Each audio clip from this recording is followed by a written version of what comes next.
Happy summertime Sunday night, everyone. What's going on? It's classic watch along time again. I've had this link up for a couple of weeks. We're doing SummerSlam 1999.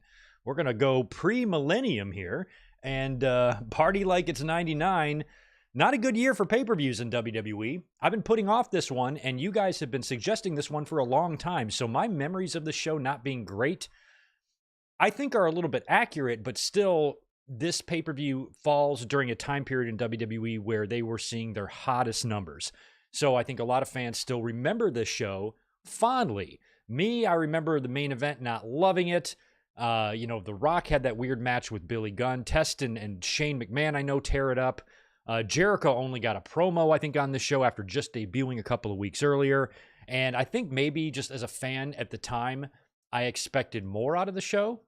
Maybe that's, my feeling on it, but I haven't seen it in a long time. So this is going to be fun to pull this up over on Peacock and give it a watch on this Sunday evening. Hopefully you guys are having a great one and a great day so far. Thank you to everyone who joined us yesterday for the podcast. We got a lot of stuff covered yesterday. What did you just say, Gilbert? Terrible poster. I know, not the greatest poster. It was actually kind of hard for me to find artwork to make my thumbnail and stuff, but I was able to piece it together and kind of had to do my own thing with this one. But yeah, not the greatest poster. Austin's on the front. This would have been better served for Highway to Hell the previous year than this one. Austin is almost an afterthought. And there's that controversy in the main event where I guess he did not want to lose to Triple H, and they had Mankind win the title instead and then pass it to Triple H the next night on Raw, I believe is how that went down. Which is funny how much heat Triple H always got, in his career for political BS and, using his power or his influence or whatever. Austin was just as guilty as any of them were. I mean, don't forget, this is a guy that walked out on the company because he didn't want to do a job. And yet Triple H gets all the heat for that, but Austin was just as bad, arguably, as a Triple H, maybe even a Shawn or Hogan if you really want to get nuts. But Austin was no saint when it came to this type of stuff, and I think it's a little bit shitty that he didn't want to just put over Triple H straight up here at this show, and they took a little bit of a detour to get there. So it'll be fun to kind of relive some of this stuff as we go through it here tonight. I'm not going to waste too much of your time. I want to do shout-outs here in just a second. While I'm doing that, go over to Peacock. You're going to look for SummerSlam, Season 12, Episode 1. Runtime, according to Peacock, 2 hours, 39 minutes, and 4 seconds. That's what we're looking at here. Once we hit play button together in just a couple of minutes, the timer right below me will begin to run. Sync up your Peacock with my timer. That way, if you experience any interruptions or ads over on Peacock, you can sync back up. I have disabled and turned off ads for this video, so this video here on YouTube will be presented to you ad-free, so you shouldn't have any interruptions on my end, but you might on Peacock, so that is what the timer is for. So we will be hitting play together in just a little bit. I know I say that every week, but just in case we have some first-time watchers, want to make sure they are smartened up to how we do this here. Let me say hello to everybody in the chat. Shout out the channel members and knock out a couple of these super chats from our friends. Good to see JJ Leg, the OG, in the house. And We Are Pro Wrestling is here as well. Definitely going to have some questions for you. We got Mike Rouse and Tatanani hanging out here as some early channel members. Ronnie, what's up, buddy? Ronnie, I think you're looking at Tuesday. Worst case scenario, Wednesday. You know what I'm talking about there. Oop, if I don't unplug my microphone. Did I do it? No. Yeah, we're still connected. Who else is here? We've got Ray Fran, Colin Wright, and we got Tony. Barry MK, my boy, is here as well. And here is George Morris chiming in with the token. Sunday, $5. Thanks, George. Hey, Greg, how are you doing? How is Tito? SummerSlam 99, 10 out of 10. I'm glad you enjoyed this one. What about SummerSlam 93? Peacock dubbed I'll Be Your Hero with horrible song. Have you heard it? No, I don't want to hear it. We have not done SummerSlam 1993. I don't think, have we? I don't think we've watched that one yet. And I think we're only going to do one more, which is going to be next week. I kind of have that pegged for 1996 because it's Cleveland. And then we might move on to some other pay-per-views, but it's still going to be early August. We might get to 1993 too. Even past this year's SummerSlam, we might still do a couple of SummerSlams. So maybe we'll throw 93 on the list and try to get that done before August, just so we can hear this horrific network edit that apparently is on 93. Now, I'll Be Your Hero isn't a great song to begin with, so the fact that they dubbed over that must mean it's even shittier than the original. I might throw 93 up on the calendar there, George, just for you. Tito is always as cute as shit. Right below me here on under the desk, just curled up, sleeping like a boss. But George, thanks again. We've got David Brown. I think I got you, and we got our friend, channel member, longtime channel member Brandon McNeil chiming in, very generous, $20 drop. Thank you so much, Brandon. He's just saying hello. Happy Sunday to all. Happy Sunday is right. And happy weekend. We've got Daniel Malcolm in here as well. Good to see Isaac. We have K-Dog's Kennel. Boy, I got all sorts of friends up in here. We got AJ Daniels. Angie is here. Look at this. Look at this party we got up in here. We got 850 Big Boy. Right on. You were only 12 years old when this took place. I was 22, so that means I'm 10 years older than you. We've got Ruben Anthony, and we got Freak Like Navit. Thanks for the $2. Why does Austin never get that flack? I know. I've been talking about it for years. You know, it's funny how the fans want to control their narratives, and Triple H has always gotten so much of that heat, you know, when he was a victim of that type of political BS. So can you really blame him for being that way when he got to the top? He's just leading, you know, he's just following the example that was set for him. It's part of the reason why Paul White, the Giant, had some problems when he came into WWE, and Goldberg too, because his entire introduction to pro wrestling was the chaos that was the backstage environment of WCW. Not a good way to break into the biz. You're going to learn all the wrong habits. Zach Palgett is here as well. Right on. Zach, I got to get around to changing the scroll. I know you love the scroll, but it's time to move on from this channel countdown, or from this channel segment countdown. I got to figure out a new one. Trying to figure out something fun to do, but Zach, the scroll might leave soon. Hate to break that to you. Who else is here? Brandon Barnes, good to see you. Justin Fleming. We got Daniel Clark, and we have Brian Childish, and the Juliet is back as always. She's gifting out memberships, hooking up All Sports Are Scripted with a membership. Right on. So Juliet is always keeping a lot of these people memberized here on the channel. Thank you for that as always, Juliet. And I think that hits most of the shout outs and the hellos. Brandon Barnes, Justin Fleming, did I get you? And anybody else, good to see you. Happy Sunday. I think it's time to rock on SummerSlam 1999. If you got a cold one, please open it. Cheers to you. And we will hit play, I guess, here in just a second. Ray Fran, keep the scroll. I at least got to update the scroll. I need to change the scroll, change the music, change how it looks. I always want to do that every year or so. So I do need to come up with something different, you know, for this segment. I think I'm kind of getting over it. Oh, before we hit play, we got Kevin in here dropping in $10. Thanks for that, my friend. Billy wins the 99 King of the Ring only to have his face jammed into a large woman's ass. How sad. Does that happen? When does he get jammed into a large woman's ass? Does that happen here tonight? Poor Mr. Ass got his head in an ass. Yeah, I was at King of the Ring. I watched Billy win that. We watched King of the Ring last month, didn't we? So, or that particular King of the Ring. 99 was not a good year for pay-per-views in WWE. A lot of them sucked, and I attended 3 of them. And none of them were particularly good. I mean, all of them just were kind of weak, I believe. Not a good year. Worst one, obviously, was Over the Edge. But anyway, let's get into this here. As I have loud automobiles, my windows are open, my fans are blowing, so we might have some automobile noise on the outside. That could happen. All right, I'm going to get my finger on the timer and finger on the play button, and then we're going to go 3, 2, 1, play. All right, so get your fingers ready. I think y'all just have one finger to get ready. I got 2. So I'm doing double the work you guys are doing. Jesus Christ, man. It's not fair. Anyway, all right, y'all ready to go? Here we go. 3, 2, 1, play. All right, we good. I'm straight. All right, there's that classic intro. The Peacock volume being up in the top left is just annoying, isn't it? All right, don't skip nothing. Just we're watching this straight through. Oh, yeah, so this is Jesse Ventura's big return to Minnesota.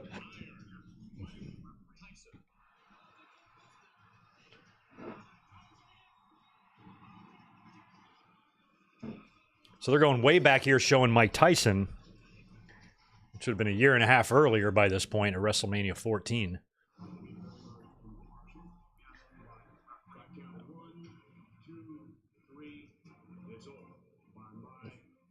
That was a good Over the Edge. Over the Edge 98. That was a good pay-per-view.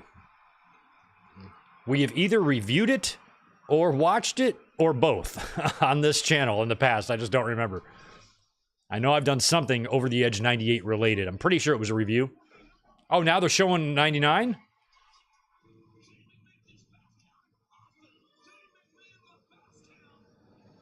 So I guess they're showing kind of a recap of all the special referees in Austin matches.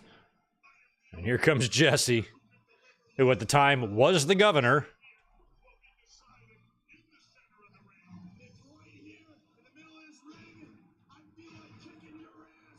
I've always mad respect for Jesse Ventura. He's a smart guy.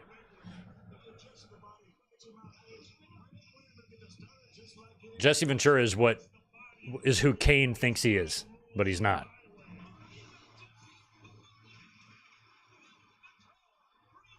Oh. And I forgot. How did it become? Was it always a triple threat, or did it start with Austin and Triple H and then they added Mankind? Is that how it went? We are pro wrestling. You know this. It was a hell freezing over moment for WWE to see Jesse. I remember in 1990, right after WrestleMania 6, just turning on wrestling, and I think like 2 weeks went by, and I'm like, where's Jesse? And then by the time the next pay-per-view came around, SummerSlam 1990, he wasn't calling it. I didn't really know that he had left. I just kind of put two and two together. He's not on TV anymore. And then he turned up in WCW. But at the time, I wasn't like a Dirt Sheet subscriber, so I didn't really know why he left. I just knew he was gone. I'm pretty sure this is the, they're not dubbing. Isn't this kind of like an ACD song or something? The intro to this SummerSlam. No, not ACDC. What band am I thinking of?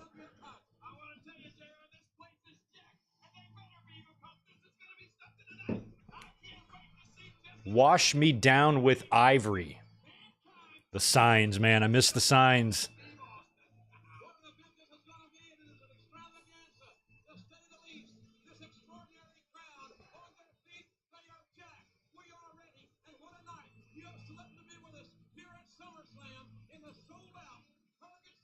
The Target Center.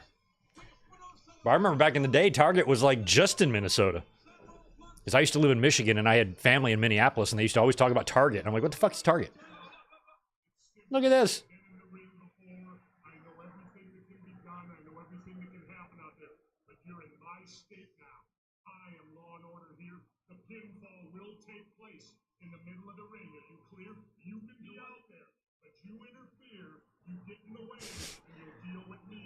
Jesse's already in his ref gear. He's ready.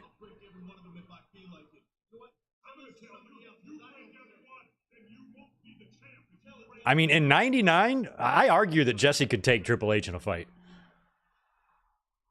Even in 99. Oh my God, Howard. Harold. Come on, Harold. I don't want to hear your stick. I don't want to hear your song and dance, Harold. You believe that Chris Jericho's here to save the day? Yes, I do. You believe it? I forgot that he had Fink as his lackey for a while.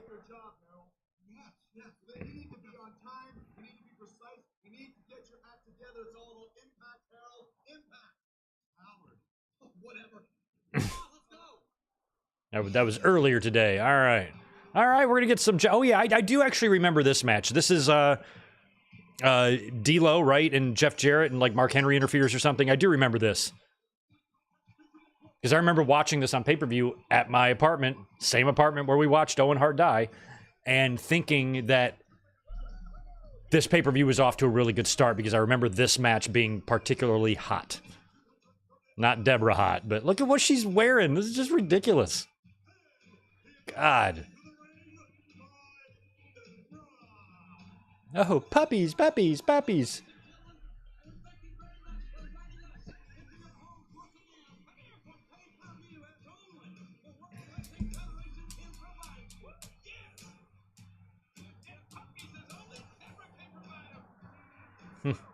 There you go. Hey, at least they're color coordinated. Now, isn't this like is this a double title match? What's going on here? There's two titles involved here, I think. Yeah. So D'Lo is the double champion. Are both titles on the line? I don't remember. Ew, I got a cat hair in my gummy.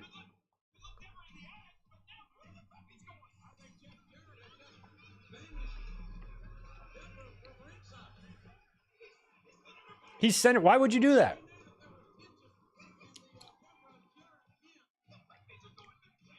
I mean, it's crazy that they had Jeff Jarrett win the title here when he's so close to leaving.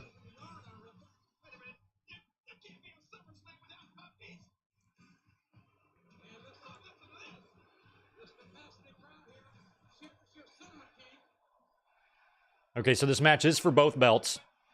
So he drops the European then before that good housekeeping shit with China. I don't know if he drops it. Oh, no, he doesn't. He gives it to Mark Henry, right? Doesn't he give it to him? That's right. I'm straight. See, I'm actually kind of remember this. Normally, I'm like, what the fuck happened? But no, I kind of remember this. I could not do. Oh, look at there. He's bringing her out.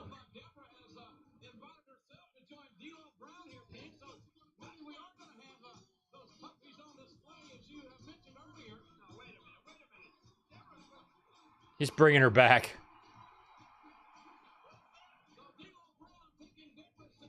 I could not do that head thing without... I mean, my neck hurts. Just slightly moving my neck. And now he's got her. He's holding her hand. Like you're a senior in high school walking down the hallway with your girlfriend. I hated doing that. My hands always sweat. That was the worst hand holder. Every girl was like, bro, what the fuck? I'm like, I know. It's not my fault.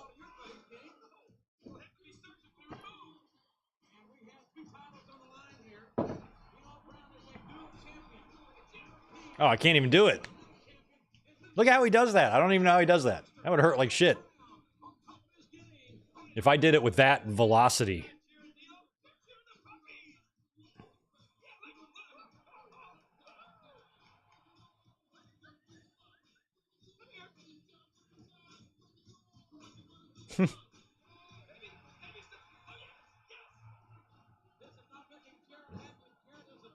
Deborah was just never really my type, you know, back in the day. She's not a bad-looking woman by any means. It's just I wasn't leaping out of my seat when she came out to the ring. I'm like, yeah, she's got tits. Every woman does. What the fuck? Why are we so crazy?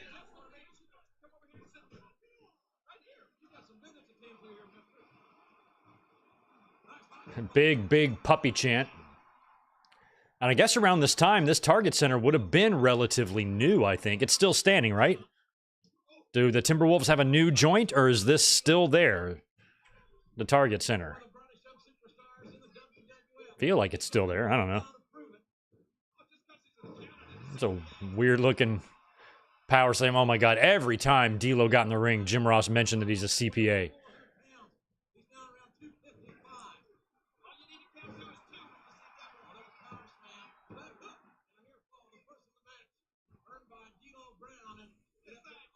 I'm like, I think that's awesome that D'Lo had a plan B. He had a backup plan. A lot of wrestlers don't have that. But it's almost as if Jim Ross found it so unbelievable that he just had to mention it every time. He should do that with Doug Furnas, too. He used to be a power lifter. I'm like, yeah, we know. You've mentioned that 666 times this week.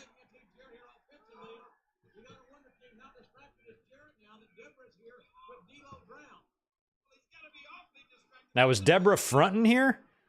Is this all a ploy to screw over D'Lo, or I don't remember. I don't even remember if Deborah was out there for the good housekeeping stuff.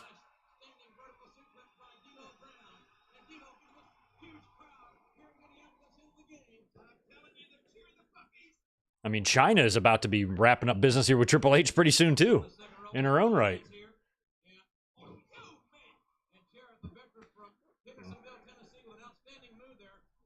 Oh, it's been, okay, so it's 9 years old by this point, and they're still there. That's an old-ass stadium's going on 35 years. They might be due for an upgrade soon.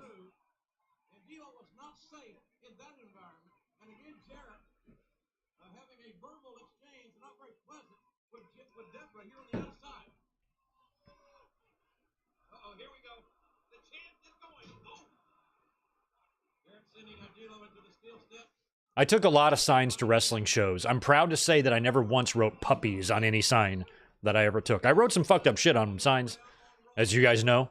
I've been seen on camera, but never wrote anything about puppies.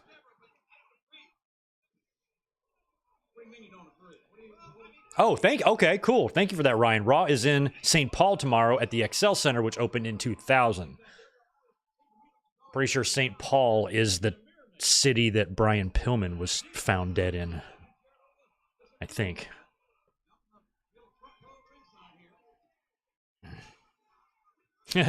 It's your southern. No, I don't mind a southern accent. When I lived in the South, I always thought there was two southern accents. There's the southern accent on men or women that sound very, very charming, very inviting, southern hospitality. Those accents do exist. They're very calming. They're very friendly. And those southern accents are there. And then there's the other southern accent where you just sound like an uneducated, toothless hillbilly. And there really are too. You know, there's if you sound southern, it just doesn't automatically mean you're stupid. There's actually different kinds of southern accents. And there is the southern hospitality, southern belle, very charming, kind, polite, welcoming, warm type of voice and accent that I always loved about living down there. And then there's the other one that the meth heads use. It's just a little different.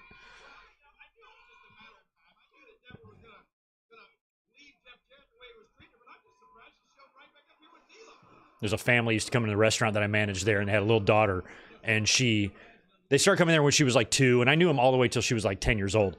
And I like around like 5 or 6, and she would just say, "Mr. Greg, I would like to have the tiramisu for dessert." And she's like 6 and just says it like so politely, and I'm like, kid's got good parents. It's like, "I'll bring you that tiramisu, girl. Don't you worry. I'll hook you up." Just so sweet, so polite, so nice, and so southern. "Mr. Greg, I'm going to have the tiramisu." All right. I don't even remember her name, but she was adorable. There. Jarrett, Lawler, don't encourage them.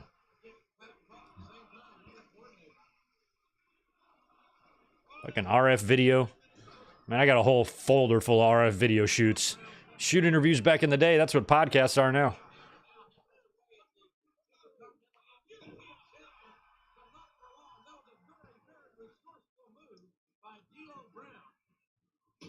Oh.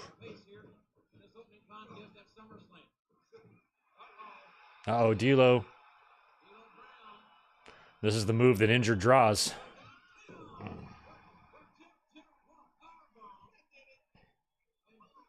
Or that would injure draws in about 2 months.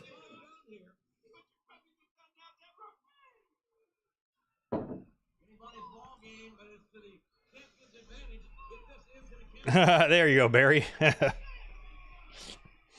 I tell y'all, my friend's daughter looks exactly like the Huck Tua girl, and I don't know how to bring it up. I don't think I should. I think it's probably inappropriate. I mean, dead ringer.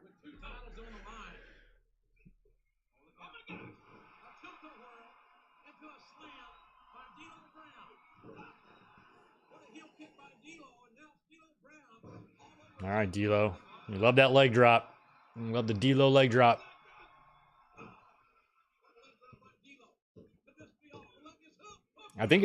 I love the matches that D'Lo had maybe like the previous year with X-Pac. Thought they were good. Traded the European title a couple times.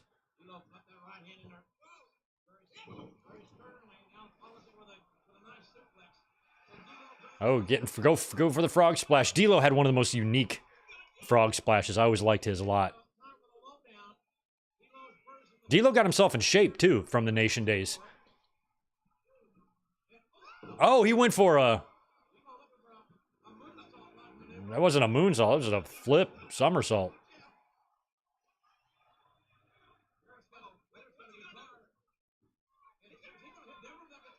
He's going to hit Deborah.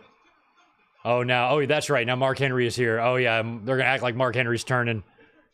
Or they don't know he's going to turn.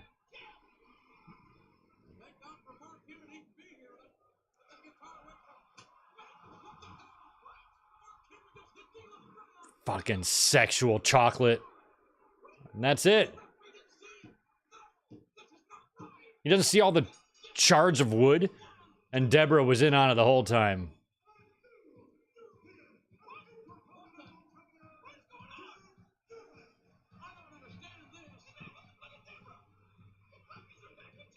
The puppies are back with Jeff, just like that.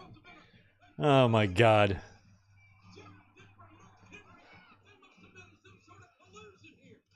There must have been some sort of collusion. Must have been collusion. No collusion. Must have been collusion. Looks like collusion to me.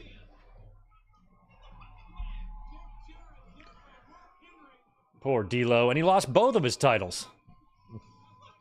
Fucking Timmy White just slapping D'Lo across the face. Wake up.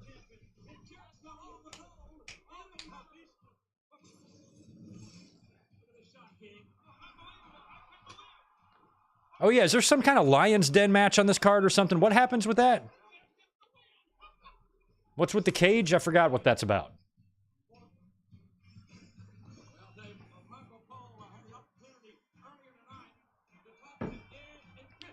Oh, Edge and Christian. All right. E and C.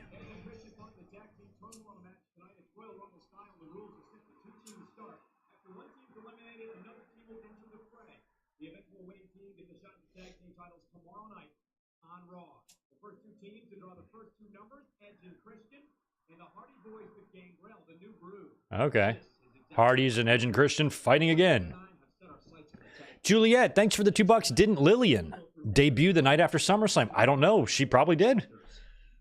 Sounds about the time she came in. Oh, it's Shamrock and Blackman, huh? Okay. I just remember Jericho like cuts a promo on top of that thing, and I'm like, oh yeah, what's that for? I forgot what it was for. So 2 years in a row they did the Lion's Den thing, huh?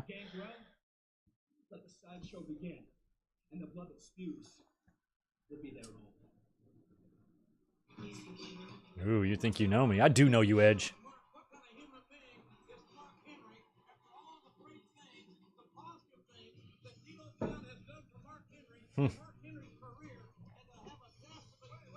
Yeah, after all the things that D'Lo did for Mark, the way he turned like that, it's a shame, man. All right, Edge and Christian still coming through the crowd there. They do that for a little while long. There's a My Balls Itch sign. That's nice. It's a good thing to advertise.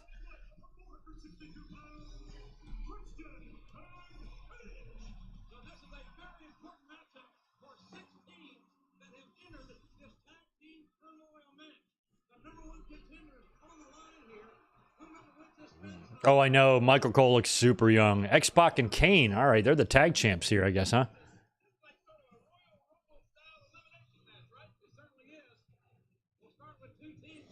Oh, We Are Pro Wrestling might get a new belt at the Superstore. I'm overdue for a replica belt. I probably do need to get the AEW title. Probably AEW title and the big gold. I'd like to get the big gold. Used to have one, but it was an older one.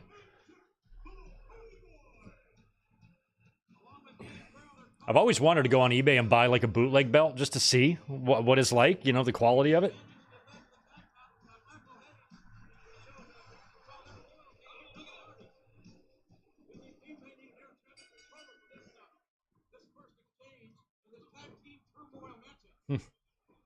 So it's a turmoil match. So he made it sound like Michael Cole said something about Royal Rumble. This isn't over the top rope. You got to pin your opponent here, right? It's just more like a gauntlet.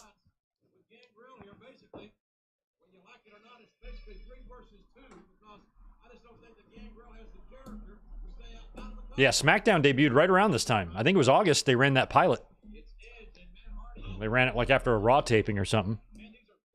It's what Russo claims, you know, kind of helped make the decision for him to leave is because he had to write another show.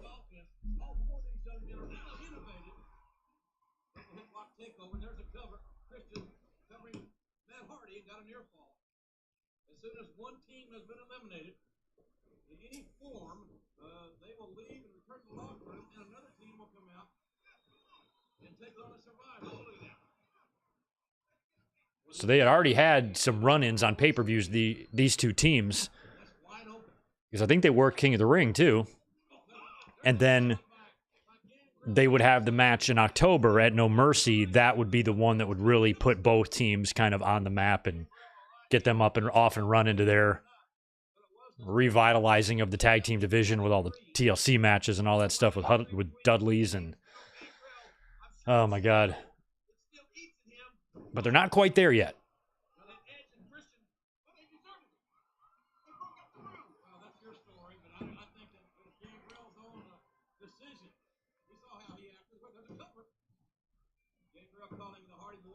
Yeah, I forgot the Hardys were with Gangrel now as the new Brood, and then somehow Terry Runnels gets involved here, and that's what the October match is over. It was her services.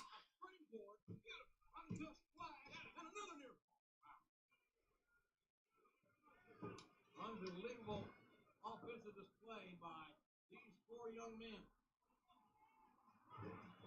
They are simply amazing at times. Oh my God. Seeing young Jeff Hardy just so so spry. It's interesting. Oh, damn, so don't do it unless it's a belt they don't sell in WWE, maybe an old NWA belt. They don't look horrible. I don't really need WWE licensed stuff. I don't really care. I actually like buying bootleg stuff. I was like, so if they were decent enough quality just for like background in a video, I'm not looking to take these things to wrestling shows or wear them or play with them. Just looking to hang them up on the wall. So for those purposes, if it's close enough, you know, I might be all right with it.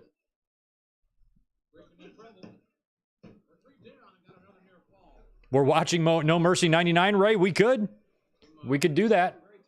Oh, no, thank you, Tatanani. The pilot of SmackDown was in April. I thought it was here in August. Maybe that was the debut. It's coming up here in August or September. That's the match with Shawn and Super Kicks The Rock and everything. Yeah, the April was the pilot.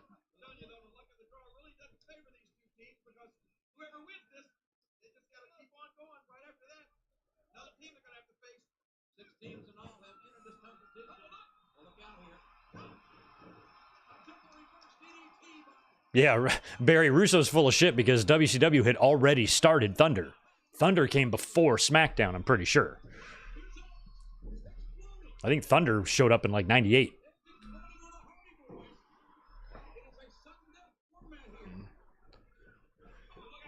But also,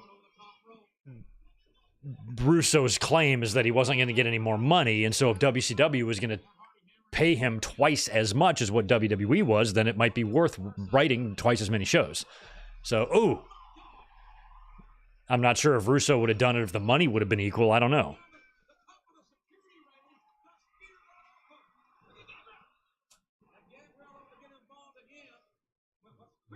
Jesus, Christian. Who's that? Is that Matt or Jeff? That's Matt. Moonsault. Jeez.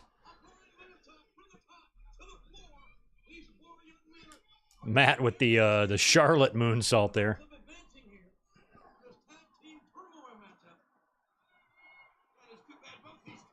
I cannot believe 1999 was 25 years ago. That just blows my mind.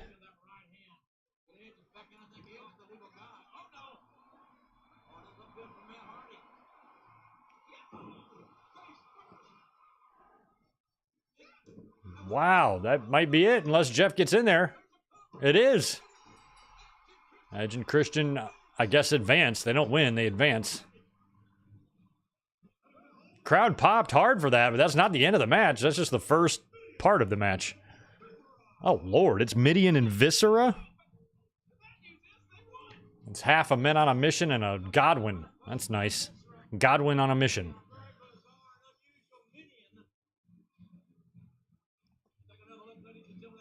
Has Mideon been naked yet? When does Naked Mideon happen? I feel like that hasn't happened yet. I feel like it's going too soon. Like, clothed Mideon is already a hideous-looking person, so, like, imagine what Naked Mideon is like. And somebody the size of Viscera wearing a giant leather jacket. Like, how can he even stand being in that thing? Like, how can you wrestle in that? Giant people are already sweaty as hell in general as it is, and he's wearing that nonsense. Ugh.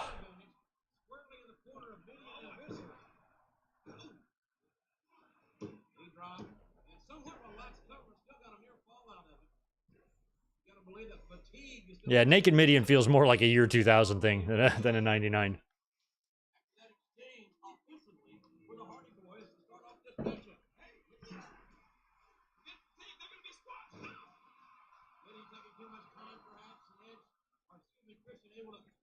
Well, I hope Edge and Christian beat these guys here.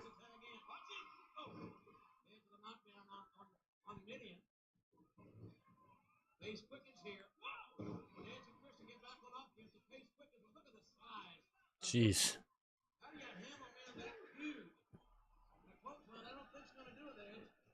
Wow. Was that a rolling heel kick by Viscera? Never seen that before.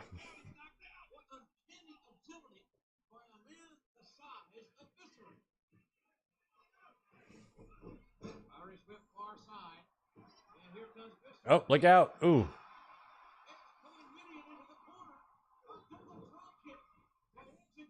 Another one. Double shoulder tackle. Ooh. Oh, what a bump. And a spear. That's going to be it. Yeah.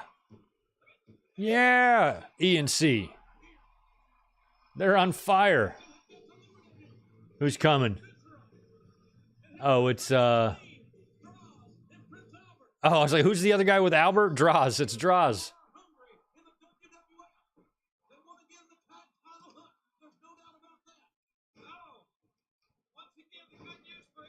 Such a sad... I mean, Draws is down to his last 6 weeks of walking. It's really sad. Like, when you think about it. Like, if only he knew. If only his brain knows, you know?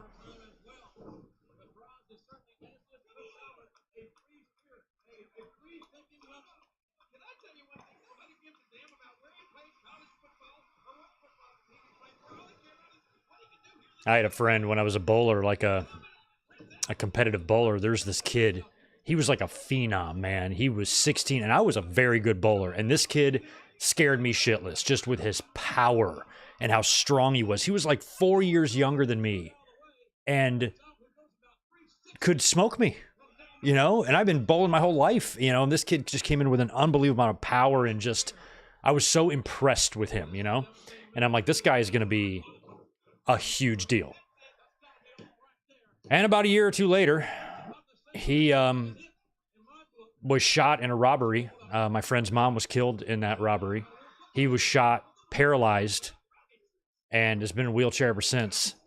And it had, it had the same toll on him that Draws did. You saw the changes in Draws after, you know, spending his life in a wheelchair, and it's the same with this kid. And you just, not quite. Think about how unfair it is, you know, Draws with his career in front of him. And, you know, same thing with this guy that I knew, you know, so young and with so much potential to be a huge, you know, star. Yes, and the E&C are 3-0 in this gauntlet, or this, oh, wow. APA hit the ring quick. They might not get past these guys. But it's just a very similar situation. You know, I see photos of him now, and, you know, and I'm like, hey, he spent the last, 23 years now, I think, in a wheelchair. Just sucks, you know.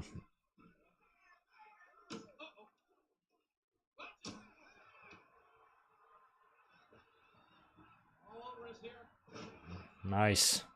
I don't see how Edge and Christian in 99, before they had really gotten cooking, how they're going to beat the APA here. Or I guess they're the Acolytes still. They're not the APA yet. They still got that shit on their chest.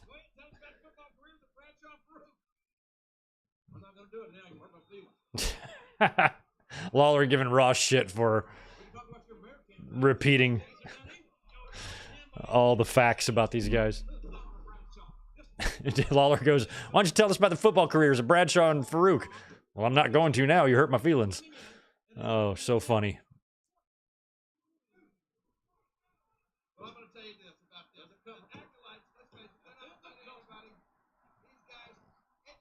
Oh, Lord, the back hair. That back hair is so disgusting. If you get any of y'all in the chat have back hair, pause me, go in the bathroom, shave it, come back. Can't be having back hair.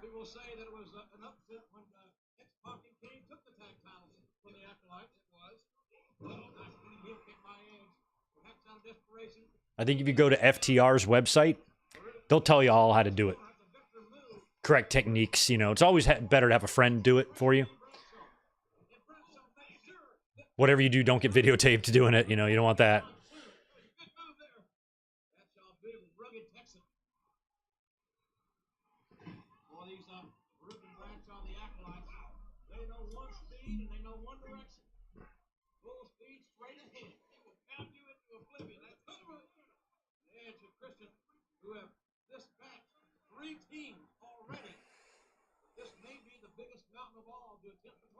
Yo!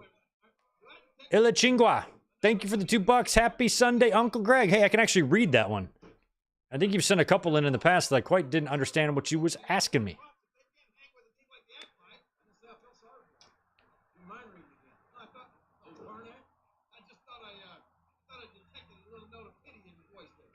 You saying pictures have emerged of the incident? Are you talking about the Draws incident?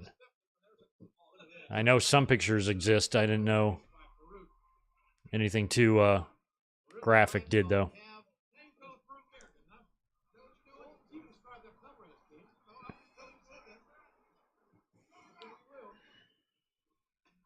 Yeah, Bradshaw, you know, he goes down as somebody who had one of the most stark changes in his character. You know, he's nothing like the beer-drinking Southern Texan, you know, ass-kicking, cigar-smoking, always making messes, just wants to fight and drink, and that's all. And then all of a sudden, he's Mr. Smart Man, Mr. Money Investor, suit, hat. Two completely different people.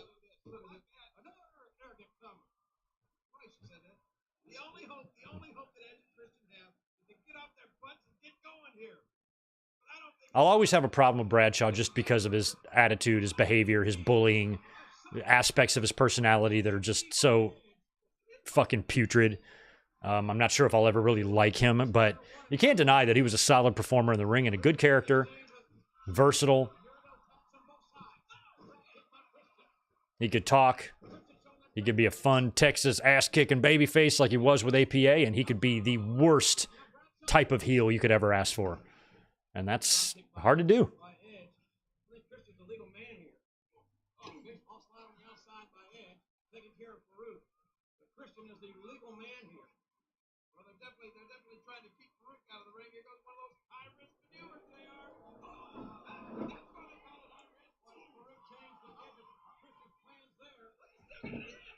I pronounced it correctly? That is so great. I often don't do that. I often pronounce it very badly.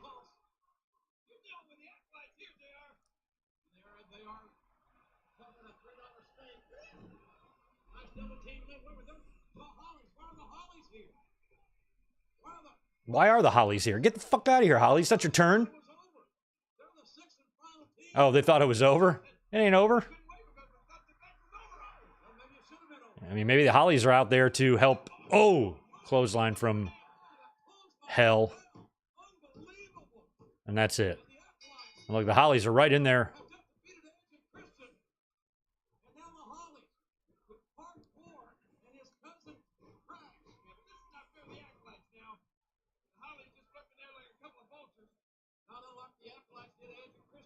Like, oh, Crash. Oh my God, Farouk handling, or Crash handling Crash. The Dominator. Don't like the Dominator. See, the Dominator looks okay on a smaller dude, but the Dominator is a terrible finisher. Ron Simmons, tremendous wrestler, one of my favorites of all time. Shit finisher. Dominator is doo-doo. Dominic needs a finisher called the Dominator. Why doesn't he have that? Why doesn't Dominic Mysterio have a Dominator? I guess because people still call that move Farouk does. If any wrestler does it, I hear it called as the Dominator still. So I guess Dominic would be changing Farouk's legacy if he were to name one of his moves the Dominator. He's too weak to do Dominators, real Dominators. He just pushes Bob Holly out of the way.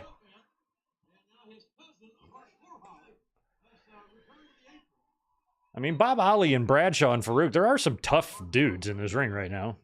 There's also Crash and Jimmy Corderos in there.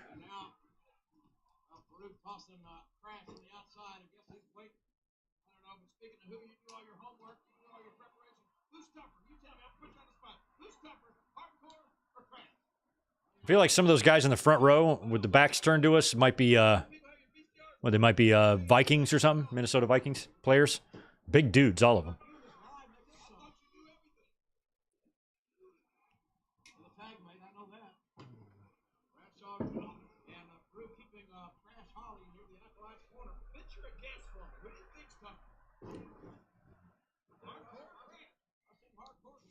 You want to know what Hardcore Holly called his Falcon Arrow? Yeah, I do.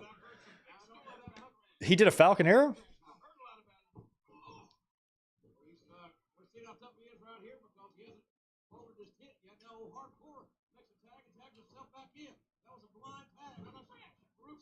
Oh. Crash is just determined. See, this is stupid.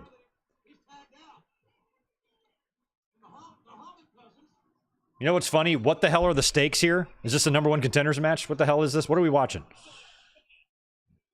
I mean, I know it's an elimination match, but I didn't hear what they said. And there's the spiny. And that's it.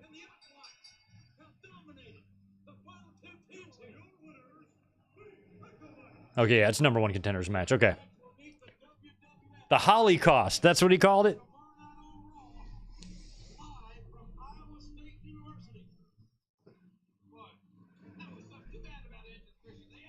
I remember watching like a skit on some comedy show and I forgot what it was. But they brought out like challah bread. And he goes, how much does the Holocaust? I always just thought that was just tickled me. Oh man.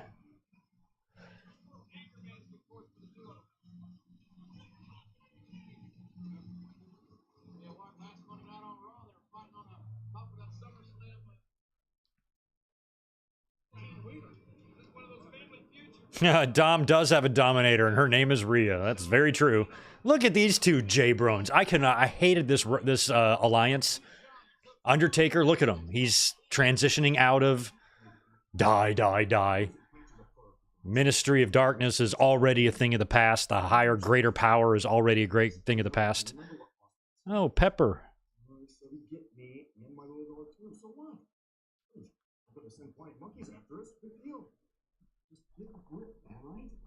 So Boss Man, as we remember, kidnaps this little shaky, trembling ass dog. That's why I don't like these little tiny dogs, because they just look like they're scared shitless, don't they? Like they're a nervous wreck. Look at him. It's like, I just feel like this whole thing is just traumatizing him. And then, how much meat can you really get off a little chihuahua? Like, if you go outside, catch yourself a chihuahua, smash it, kill it, fillet it, grill you up some chihuahua chops, how much meat you got there, man? Can't be that much. All right, here comes Road Dogg in his wrestling, or not wrestling gear. He's wearing Tommy Hilfiger, all white. He looks like the Ali G or something. Or he looks like Bono. Only not as Bono-y.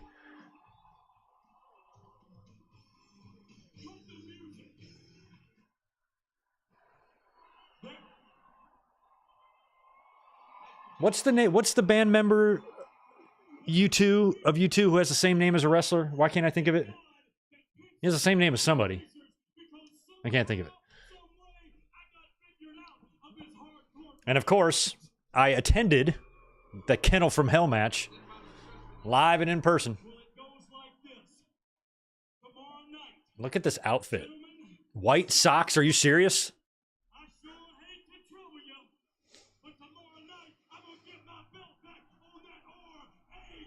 Oh yeah, Edge. Edge. Thank you.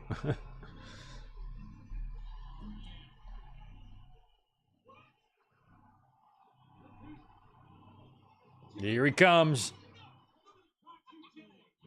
Well, look at a Y2J. They did have a small kind of smaller Tron, 116x9.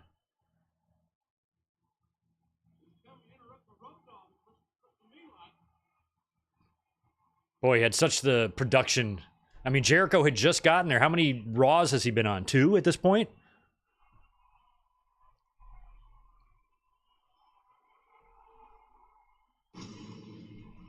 I mean, he started off and debuted against The Rock, and then he just did a whole lot of nothing after that.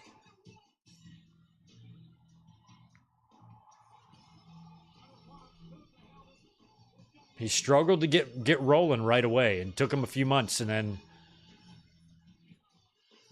once he became Intercontinental Champion, it felt like he was more on the right track after that. And so he is on the top of this Lion's Den cage thing. He's the Ayatollah of rock and rolla.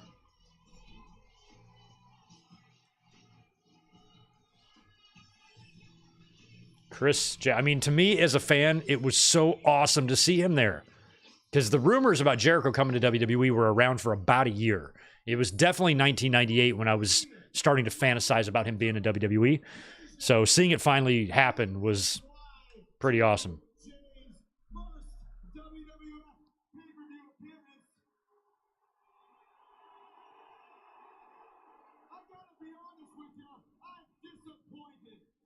He's disappointed with SummerSlam.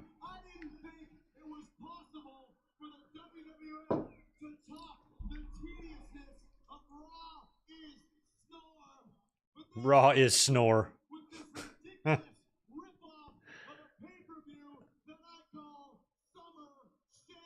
SummerSlam. SummerSlam. Better than SummerFest. The Edge. Thank you, Juliet. Bunch of fools.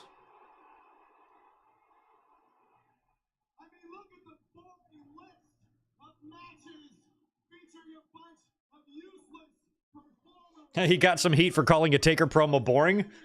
He got some heat for telling the truth. All right.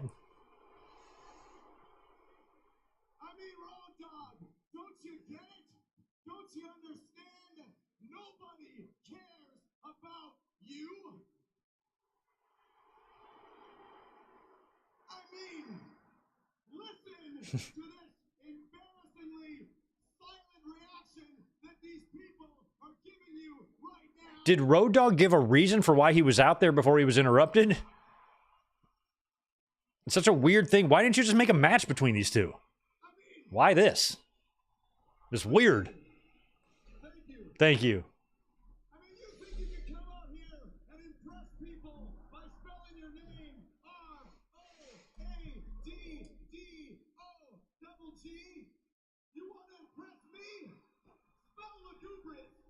Lugubrious. Lugubrious. Legubrious.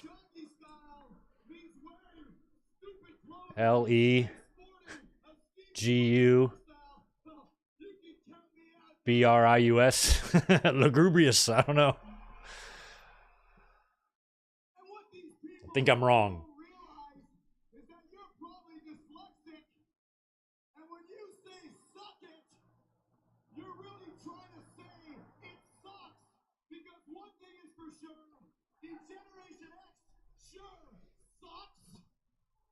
So now he says Road Dogg has dyslexia. I've never been diagnosed with dyslexia, but I know I have it because I read words in front of them. You probably noticed that when I'm reading transcripts on podcasts and stuff. My eyes go ahead sometimes. And you shouldn't make fun of that, Jericho.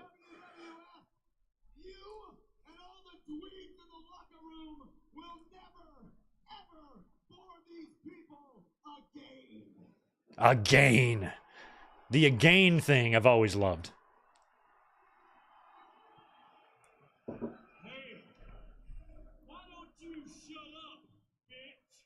Oh, that's all you got? Why don't you shut up, bitch?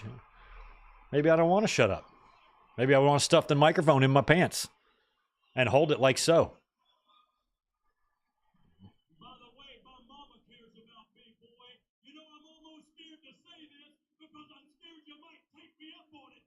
But I got two. I'm almost scared to say this because I'm scared you might take me up on it, but I got 2 words for you. That's actually pretty funny.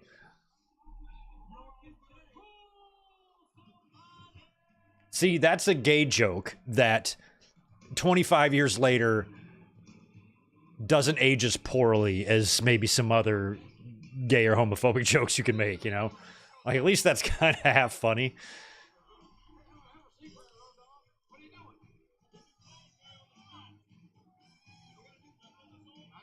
Okay, he's going to do commentary? All right. Oh, Zach is telling me. What's up, Zach? Coming up next, one of the funniest commentary jobs of all time by the Road. I don't even remember this. King, we're in the bar. I don't remember Road Dogg doing commentary, so this should be fun. Who's he going to announce? Rock and Billy? Or Rock and King Bob?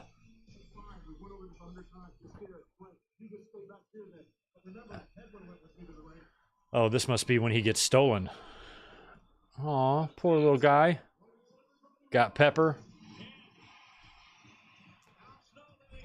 Tito is dreaming right now below me, and it's pretty funny. I cannot believe you left Pepper back there. Vulnerable.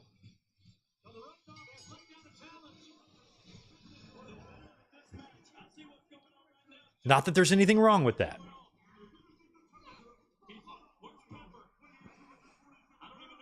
Oh, he's waiting. Oh, that's cool. Al's gonna... A little, ambush job.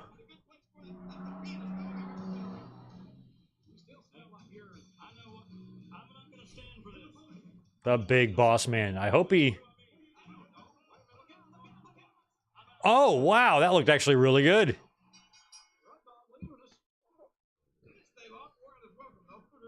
Road Dogg left?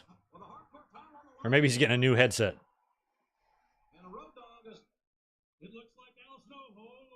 Okay, Road Dogg. I got to listen to this commentary. Apparently, it's pretty funny.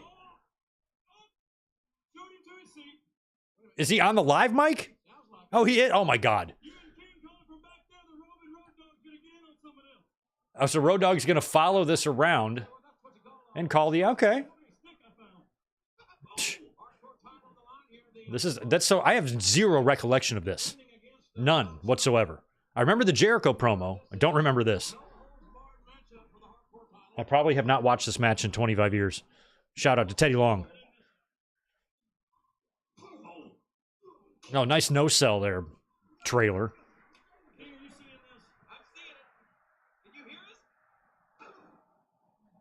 Does Road Dogg have a piece? An earpiece? How's he hearing the commentators? Watch yourself. Oh, Pepper's not in there. Look, no Pepper.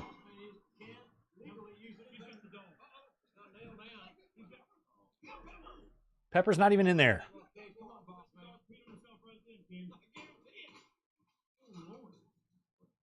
We saw that Pepper was not in there. They are not trying to pass that. Wow, look at they still have the boxes that the lights come in. That's so cool. It's like they just bought them today at Circuit City. Nice chalkboard in case they want to bring back Dean Douglas for any reason. He did grade SummerSlam matches in 96. Or 95. 95. Oh, crutches? Fucking stole Zach Gowen's crutches. I love that they have the boxes to these lights. That cracks me up. Oh, Pepsi. Coke's better. Pepsi's too sweet, and it's for hillbillies. Oh, nice smash.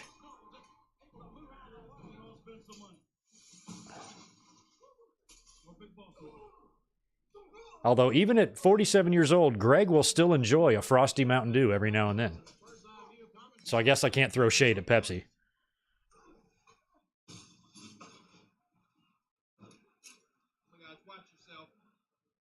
I think Mountain Dew is liquid death.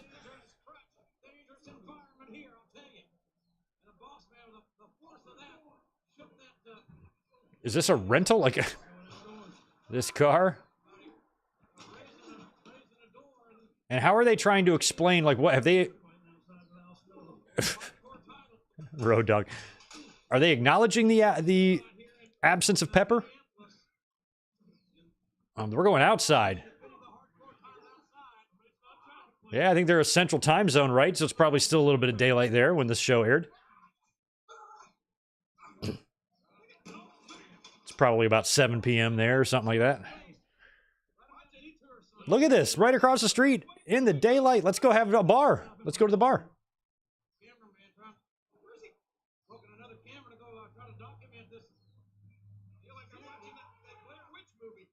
I mean, are these cameras wired? Do they need...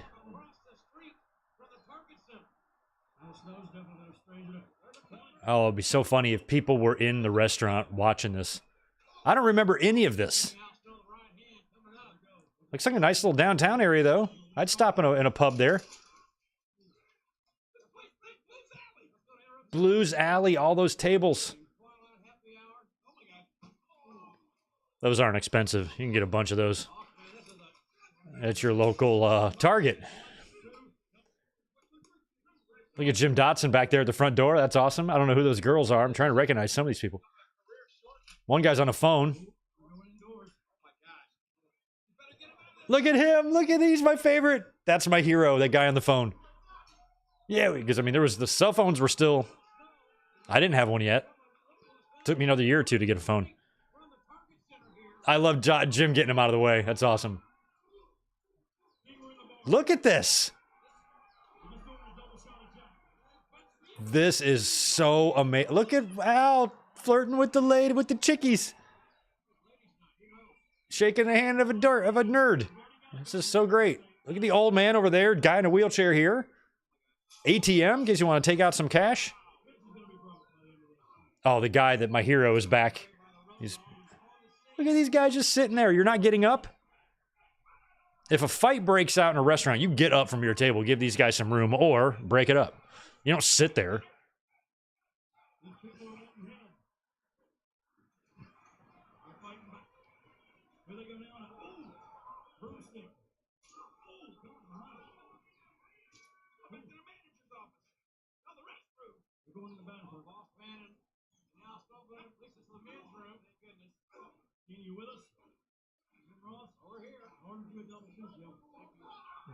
Oh, we got... Was that a urinal cake? Ew. Oh, yeah. Get it. It's a urinal... It's a urine cake.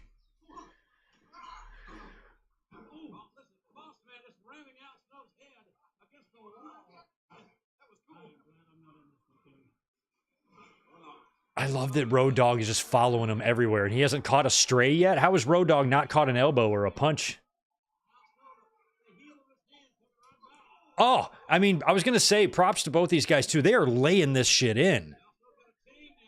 I mean, they realize they're in a public setting. We got to make this stuff look good. I mean, every shot they've hit each other with has been a tater. Get in there, referee. This is such a treat because I don't remember this match happening on this pay-per-view. Don't remember it literally at all. Oh, now we're climbing up on the bar. Moonsault, please. Yes. Yeah, sure. This is way better than the Kennel from Hell match that I had the misfortune of attending live. So fun.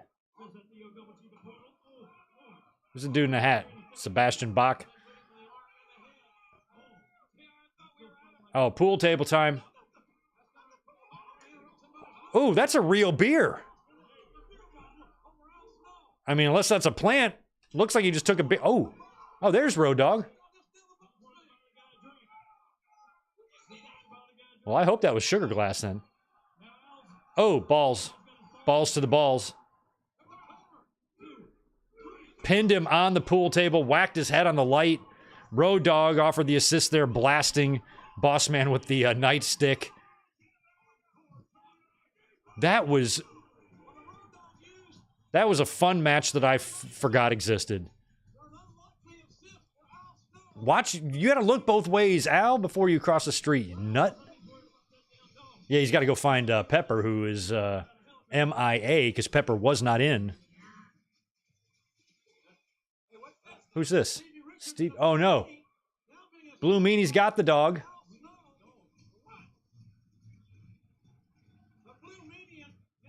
Okay, so Blue Meanie and Stevie Richards are, this is 7 years before, or 6 years before, the JBL incident.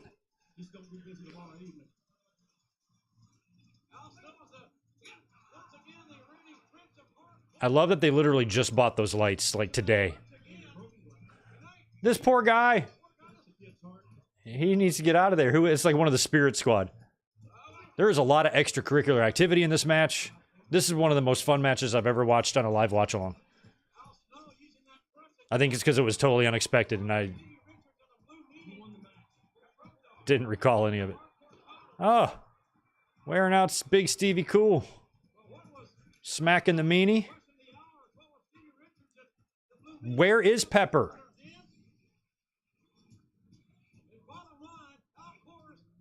Okay, that's that. Poof. What a match. What a match.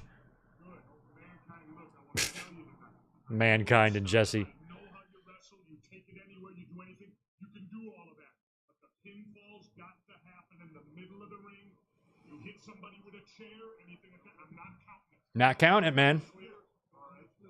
Don't you think that Geraldine Ferraro was vastly underrated as a candidate?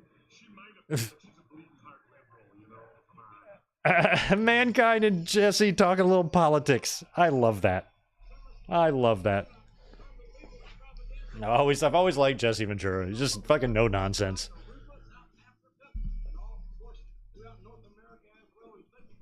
He's never embarrassed himself. I mean, aside from a few haircuts, which he's made some questionable decisions in that area. But other than that, dude's wicked smart.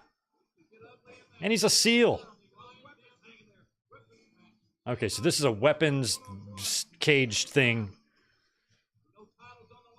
We got a Kendi. We got a... I don't know what that is. We got a Kendi stick and some numbskulls there. Oh, hi, Ivory.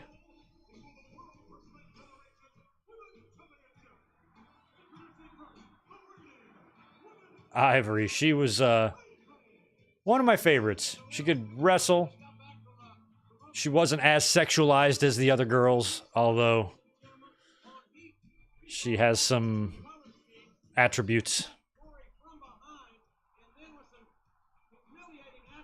coveted by the superficial man. Oh, he's gonna spray paint on Tori, or it's makeup, or shoe polish. What does it say? Oh, slut. No kidding. Slut, skank. Oh my god.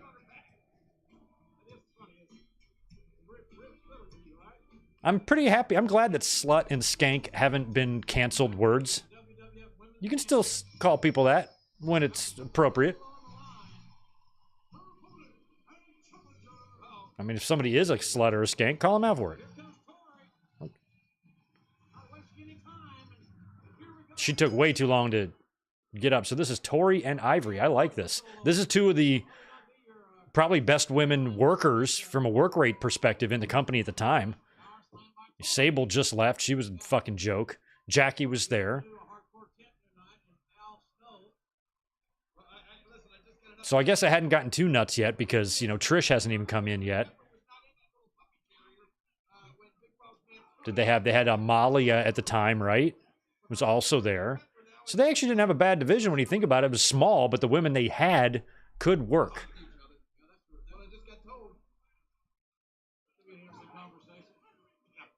Trish would come in soon. They'd bring Jazz in at one point. Jackie stuck around for a while. Victoria would be in 2 or 3 years.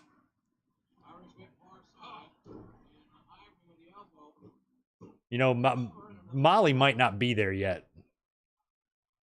When was she doing the thing with Macho Man in WCW? That might still be happening now. Might be another few months before Molly gets there. She might have still been Miss Madness or whatever. Nice. All right, we got an I poop too much sign. Nice, nice. You take something for that, pretty sure.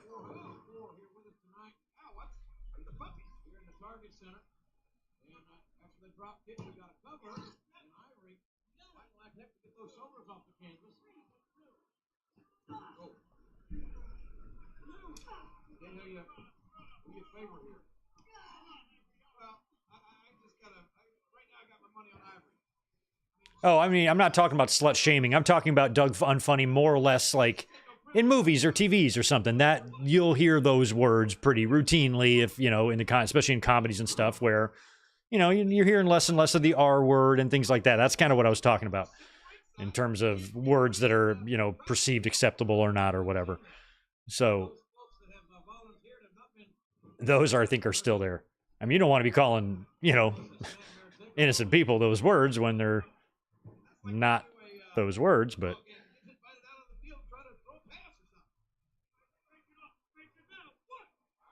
yeah, Timmy White, you've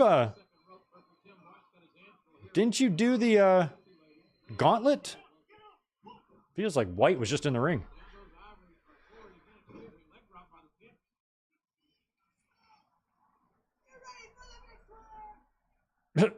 What'd you say? The big swing? The Cesaro swing? Nice. Oof. I don't even. She only got 4 on her.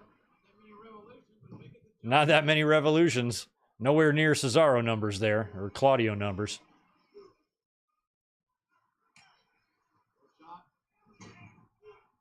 Tori was so strong, too. Big and strong.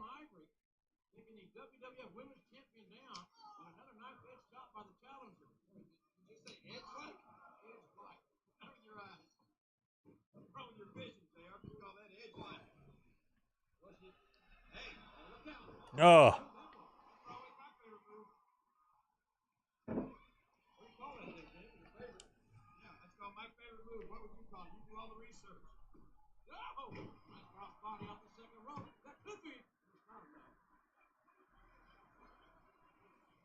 She said,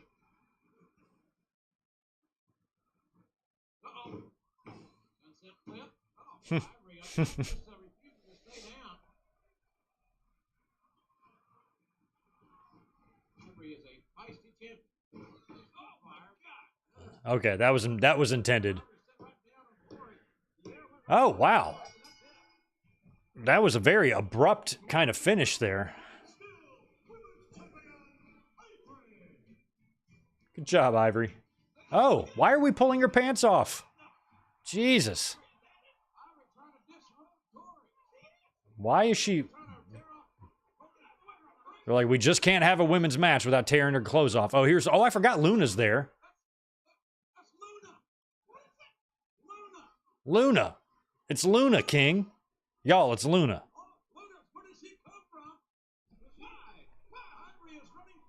Was Luna still hanging around at this time?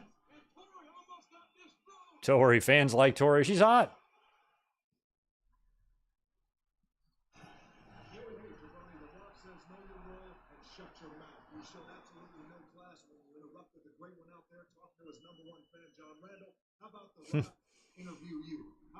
Yeah.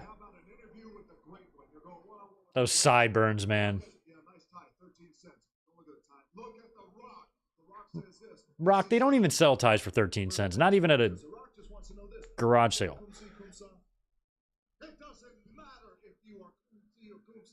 Kumsi or Kumsa. Yeah, obviously that looked like some kind of a botch there. I didn't know what happened. Tori botched it. Good job, Tori.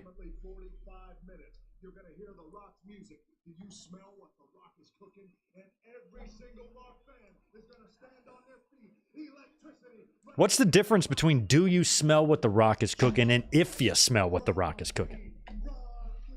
They kind of mean different things. One's a question. And I guess one's a statement. Like, because you could say, do you smell what the Rock is cooking? And be like, well, what if I don't? I don't smell it. So if you smell, takes away the choice. Makes the song make more sense.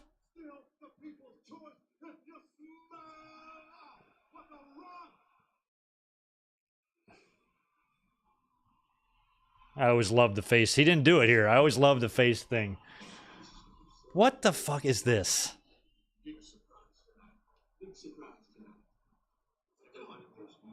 I mean, this is the type of stuff that makes me happy that Russo left the next month or 2 months later.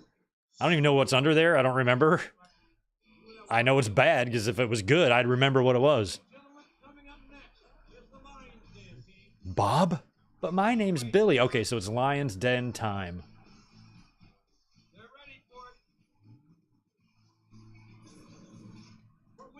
Oh, yeah. I forgot about the match with the cars. I think NXT needed Shamrock and Blackman. That's where that feud needs to be. And we are nearing the end of the road here for Kenny. I think he'd be around a couple more weeks after this, right? We Are Pro Wrestling, you probably know for sure. But this is about it. This is, I think, his last pay-per-view. Because I was at the pay-per-view after this, and I don't remember Shamrock being there.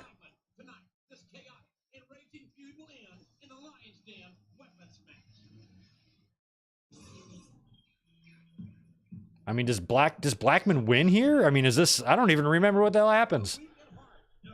Does Kenny know he's out the door here soon? Does he know this is imminent?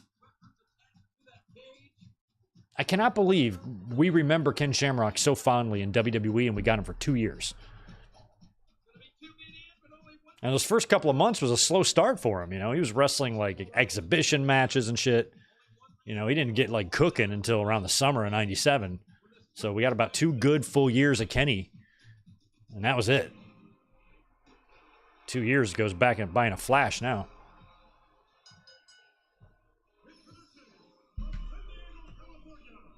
San Diego wearing the green.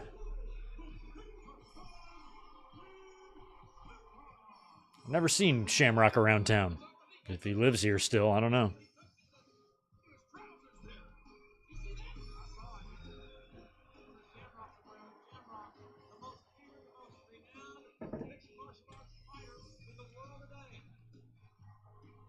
Lethal motherfucking weapon. I was always amazed at like how jacked Blackman was, and he really did look like a trained killer. He just had that look about him. He has no charisma whatsoever. Just one facial expression. But he's physically intimidating at the same time. And like if the government was going to hire someone to break into your home undetected and break your neck in 0.5 seconds in your sleep, like Blackman's the dude you picture to do that.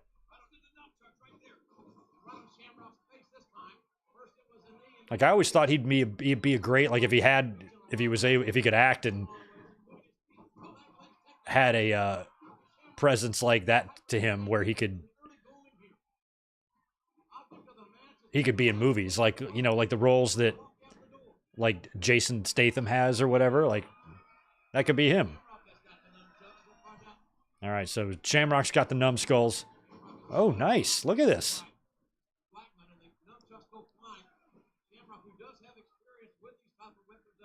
And I don't recall here at this time how often WWE was referencing Owen Hart. I know they were probably keeping his name out of their mouths for the most part, but his name might come up in certain situations. So I don't know if they're referencing that this same match happened the previous year at SummerSlam and Owen was in it.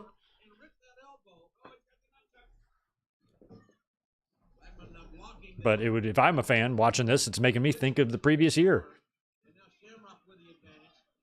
And how Owen's death is still fresh and still, all of our wounds are still wide open at this point in August of '99. Mine was anyway. I wasn't even close to past that yet. So I know I was thinking it.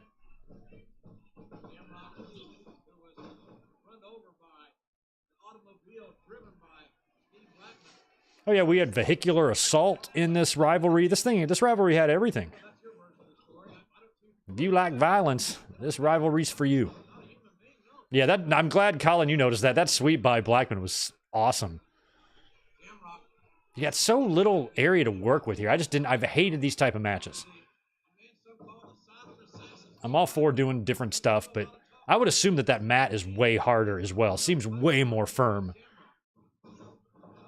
I feel like there is some sort of a spring on it, but it ain't much.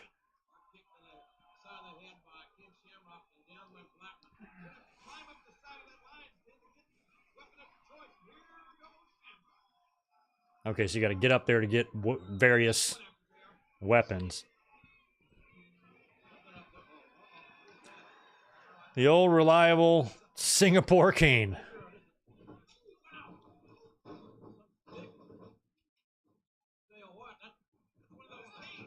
It's one of those canes. They haven't busted out the kendo sticks yet. ECW started all that shit. That big news story Back in the 90s when you didn't have internet and stuff, sometimes stories would just be huge and the whole world would know about it. And that kid got like arrested or something in Singapore and the punishment was to cane him. And it was all over the news. It was like Elian Gonzalez, that whole saga. It was like one of those things. And then ECW was like, well, let's do a Singapore cane match. And then canes have been a regular thing in the ring ever since. I'm curious how long it would have taken them to appear, if at all, had that story not happened. When a kendo stick would have finally appeared in a wrestling ring.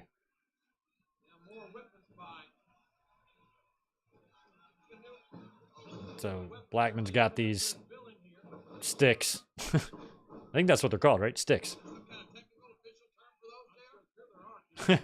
What's the technical term for the sticks?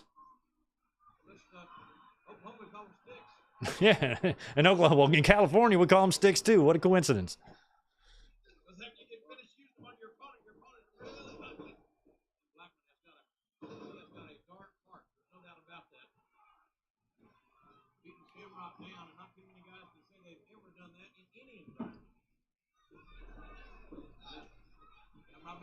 Oh, yeah, Lashley and Lesnar fight pit would have been fun. Lesnar and Shamrock would have been fun, although they're different kind of generations.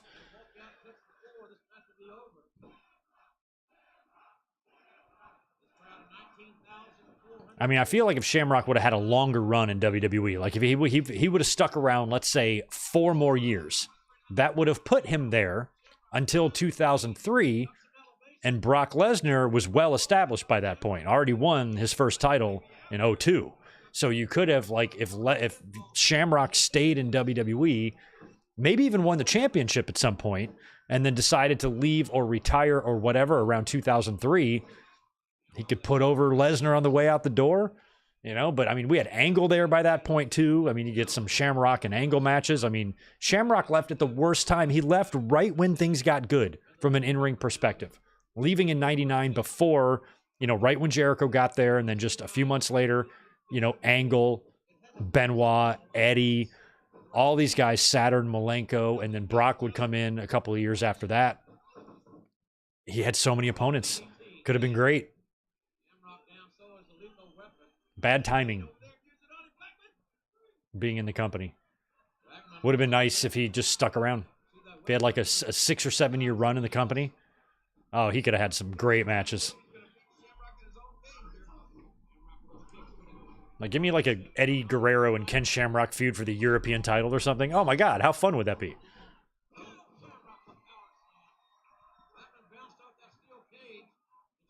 Just the way Eddie could frustrate him with his Latino heat and his shenanigans, and Shamrock would get all flustered. You need to knuckle up and not with your Latino heat. Nonsense. Be fun fantasy booking.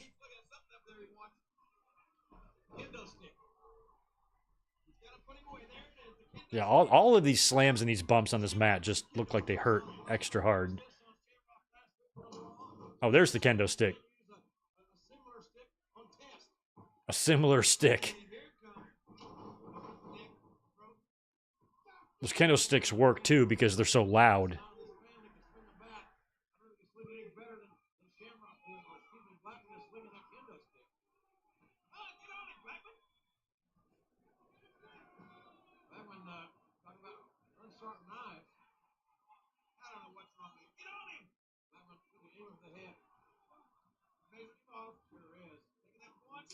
Ugh. I mean, this is the second match on this card that has not taken place in the ring. The fans have had to do a lot of looking elsewhere.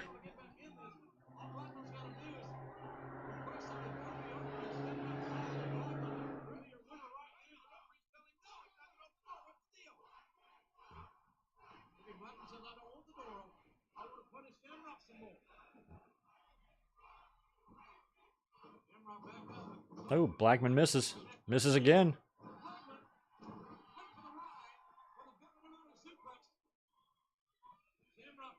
Yeah, Shamrock had his belly-to-bellies, and Brock had his Germans. Sorry, I like Brock's better.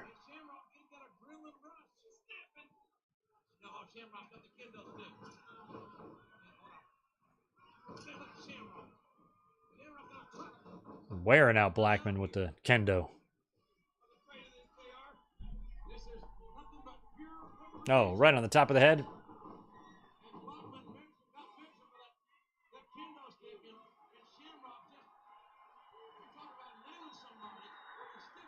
Hmm.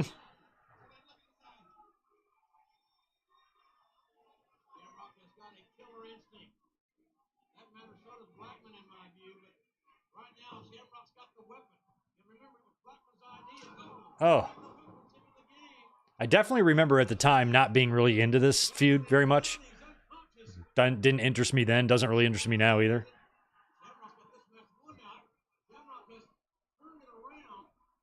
I always thought Shamrock looked really good when he had gold with him, when he was a champion. So, oh, that's it. Does he win?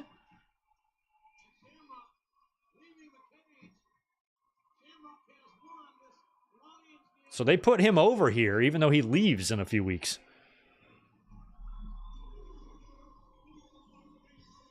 Yeah. Look at him.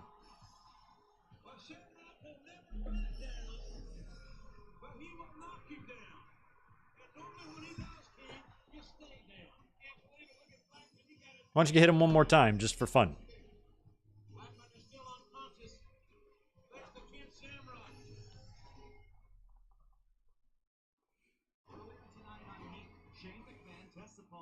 Sensitive Ron Succotash, you reported that Shamrock was leaving back then. Well, nice. I remember when he left. I just don't recall how far in advance we knew.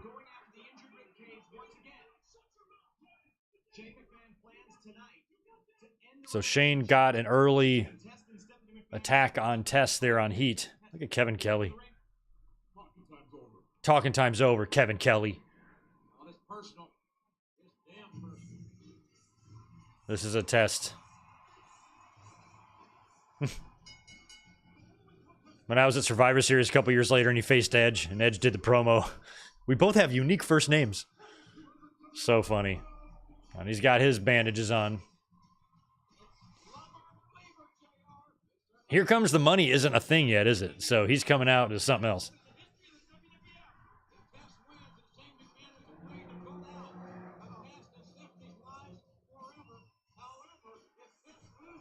I don't recall what Shane was using as his reason why he didn't approve of this relationship between this guy and his sister.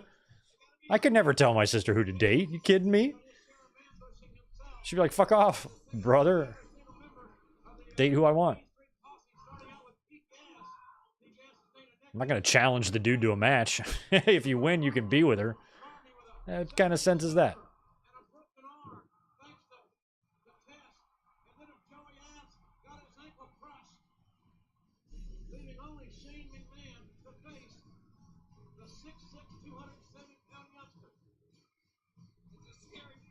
Got all the old school website plugs, the Gerwick.net, RF video, all that shit.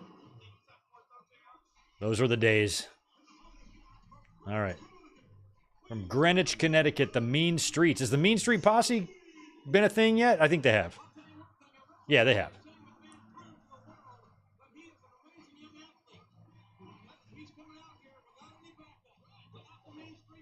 Not the Mean Street Posse. They're not here.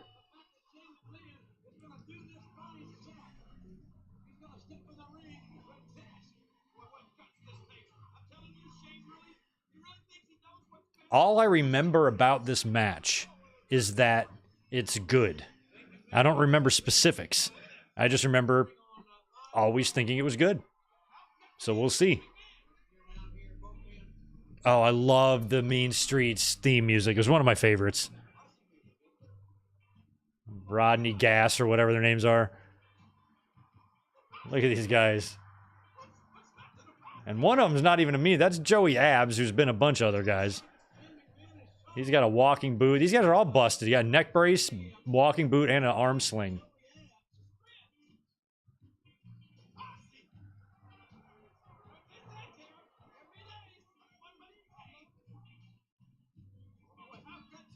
So he's got, like, special seats for them? They're shirts. Why are they wearing these type of shirts in Minnesota? I guess it's summertime. But...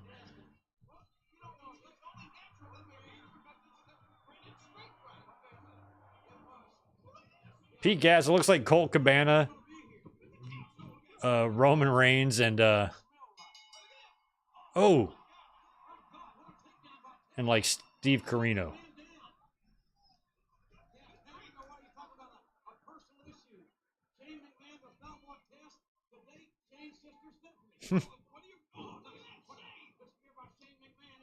The winner of this match gets Stephanie is just such a weird step. I can't believe they didn't have, like, WWE, their pay-per-view sets were on point in these days, and this is one of the worst. Like, they had 2 matches on this show that fans could have benefited from, you know, a bigger Tron or a bigger screen, and they went with the smallest possible setup here. There's nothing, I think that's another reason why I don't remember this pay-per-view very fondly, is because there's nothing special about the look or the setting at all. It's kind of dull.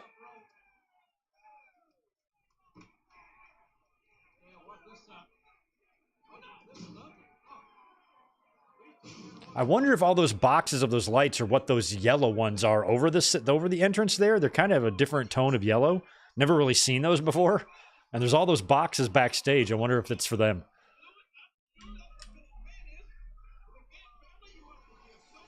All right, we are in the crowd here in Minneapolis.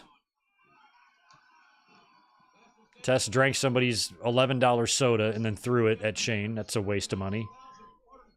Guy paid good money for that.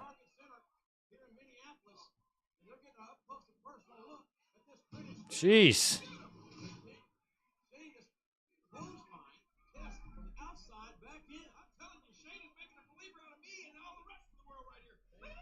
Shane with the big dive.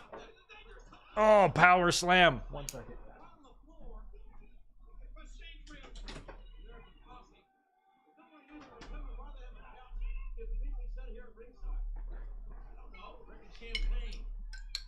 I know, yeah, they got champagne. I couldn't get a look at what brand it was with the Mean Street.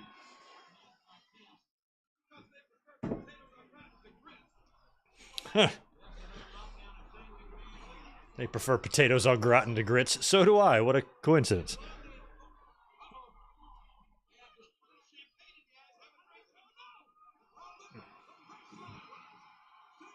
Oh. AJ, yeah, the posse is Shane's real-life friends, except for Joey Abs. He's a wrestler. They added him to the group to give them some credibility, I guess. Look at a young Stephanie watching this. The couch has been overturned. The posse is on the ground. Test somehow has found a brownie pan. Because, of course, wrestling and brownies are the same thing. Look at these people, these fans. I think that's a guy in the DX hat.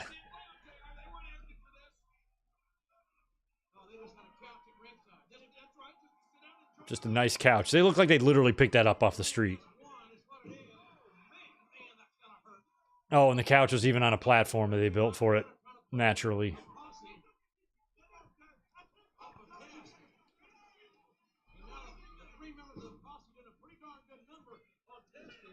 Yeah. I love that they even have a lamp and a mailbox, but the lamp shade still has the plastic over it. Oh! What else they got? We got a mailbox that Tess got hit with. They got all sorts of... Oh, road sign. Do not enter sign.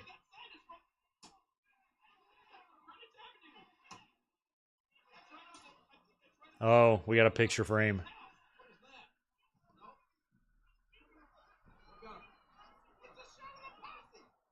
Oh.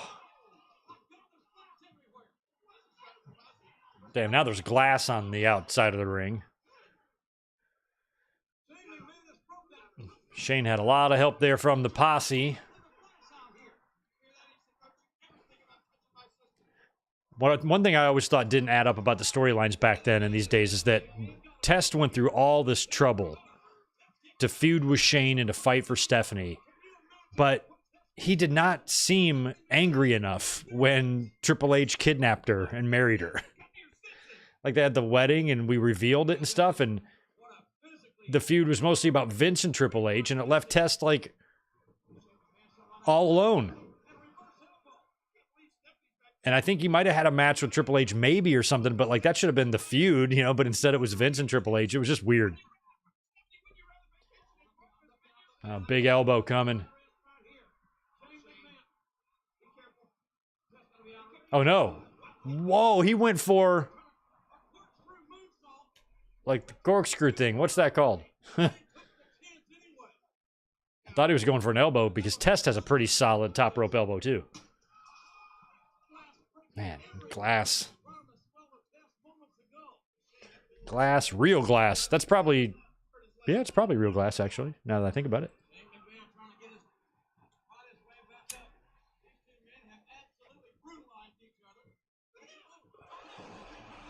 Up. We got Rodney up there.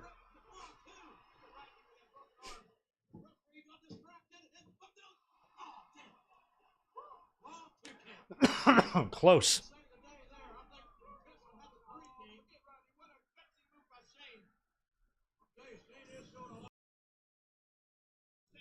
Oh, I don't know what that move Shane did, but it looks familiar.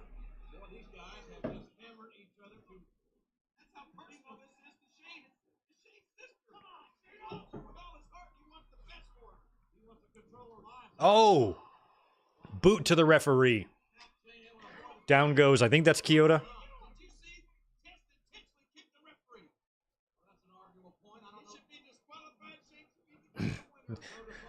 That picture frame does have a family, like legitimately. There was a family on there, right?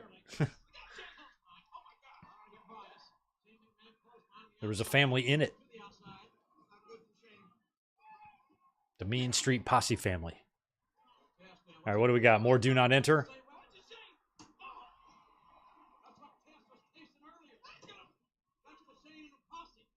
I love there's just a sign in the crowd that just says ass. That's all. One word, 3 letters. Nothing else. Ass. God damn.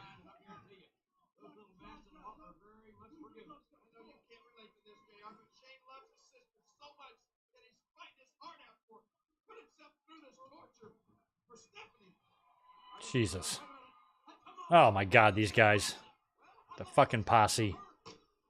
Oh, let's tear up this announce table too.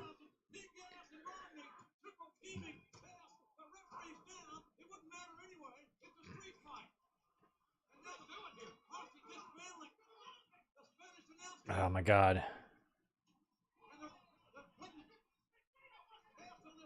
Oh man. This might have been one of the first times Shane did this. I don't remember if he did it at King of the Ring. I can't believe this. This is so sick. He'd go on to do this for like 25 more years. Oh.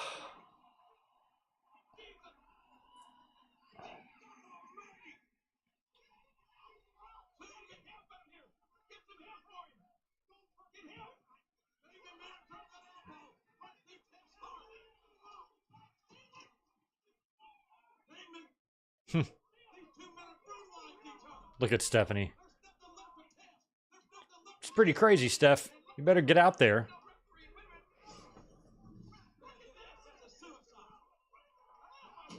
That's so awesome.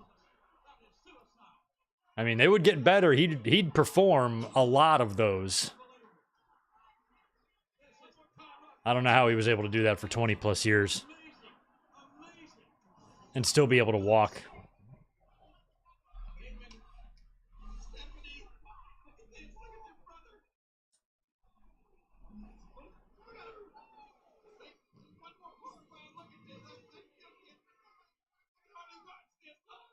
Boy, they're showing this. They're loving this.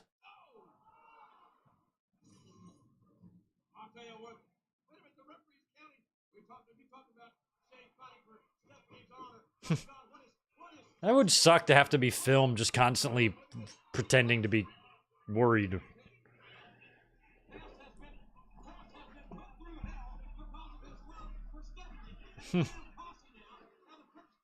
Oh, they're putting Shane back in the ring.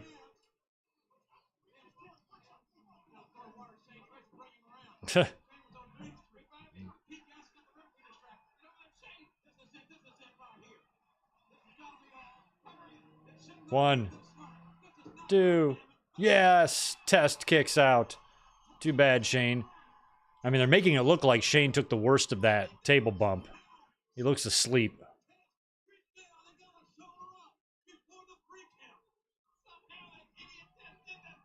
My roommate used to call Shane McMahon Fred Savage. He always thought he looked like Fred Savage. He does, kind of. Oh, Pete Gas nailed Shane in the face with, I think, a handicap sign or something. No way. Is that going to be it? Nope. Joey Abs to the rescue.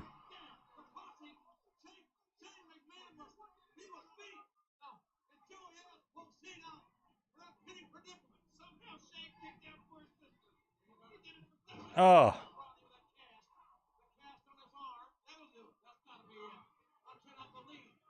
Rodney with the Ace Orton cast there on his arm. And Test kicks out again. The love that Test has for Stephanie. Oh, just wait, Test. Who's coming? Stephanie? Is she coming out here? No. Oh! Babyface Stooges. Look at... Oh, my God. The Stooges are here, and we're babyfaces. Boom. Kind of. They have evened the score. Oh. Joey Abs just ate it. This is a great match. It was the right call having all those Mean Street guys in there. Oh, the pump handle job.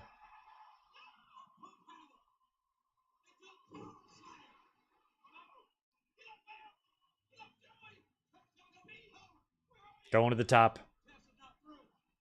He's got that great elbow. I think that's what he's going to hit here.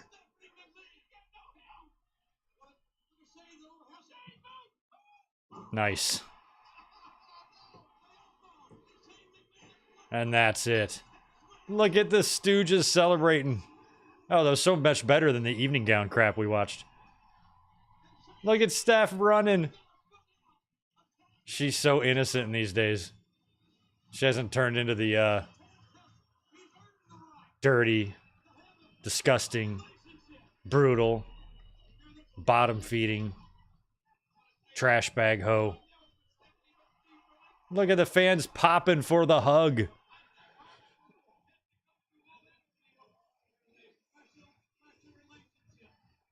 They're a special relationship. Yeah, it's going to get more special tonight, JR.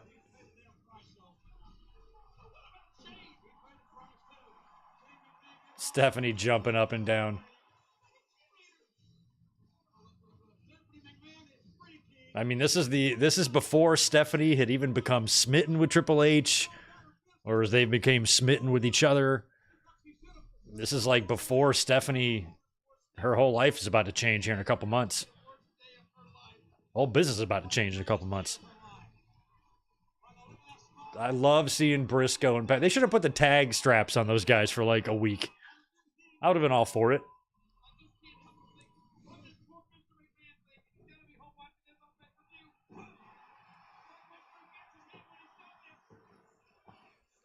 Stephanie running. Babyface Stephanie. So weird. She is free. Why was she not? Why was this even a thing to begin with? Your brother has no say in who you date. None whatsoever.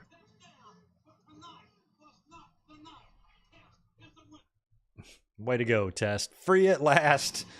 Oh, my God. Oh, yeah. X-Pac and Kane versus Big Show. I forgot about this match, too. There's a lot of matches on this card.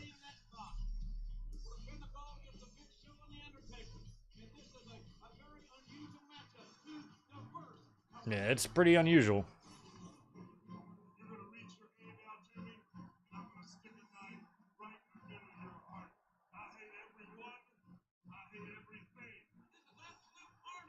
Oh, yeah, this one, Taker was starting to talk a little more. And this was one of his last times on TV. We Are Pro Wrestling. When is Taker officially gone? Is this his last match? And then he's not back until that Iron Man thing.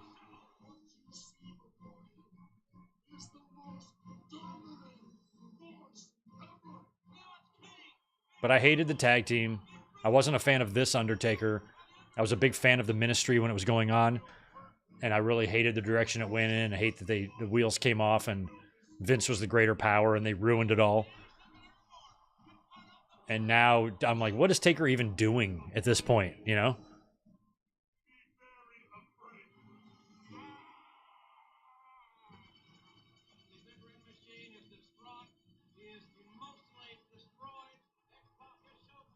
Oh, yeah. X-Pac, the hug. I forgot about the hug. That was cute.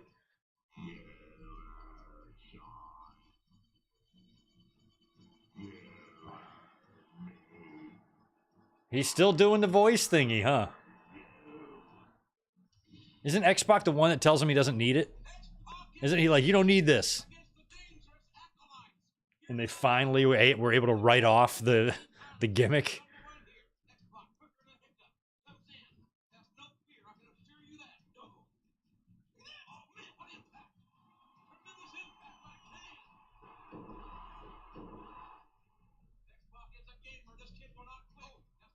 The SmackDown before Unforgiven was Taker's last night. Okay, interesting.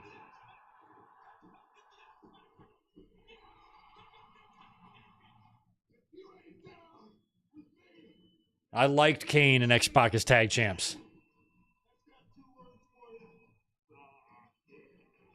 I remember when Kane said suck it, because I was running a hotline at that time, and so I was interacting with fans.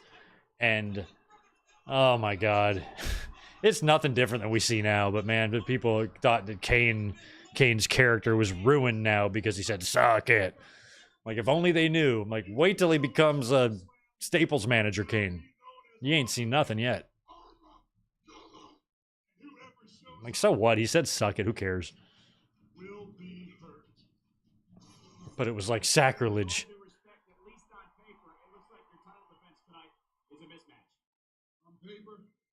This ain't paper, man. And the fact is there ain't an ass whipping that's ever been dished out that I can't take and get back up from. And Taker, Kane and I, we're closer than you've ever been. And boys, that's what's gonna make you guys underdogs tonight. X-Pac, you look good at this these days.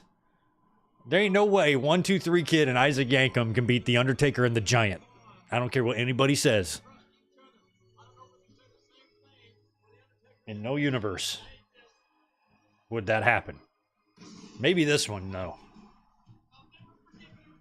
Oh, the rumors of the green Kane suit, too. They were everywhere. I remember those. And we were waiting for it. I was thinking it was going to be any day now. And we never got it. And I'm relieved that we didn't. That would have really sent fans over the edge, I think, if that would have happened. But I have a lot of memories about the suck it, and how some people really found that offensive. Even back then, fans were just taking it too seriously, you know?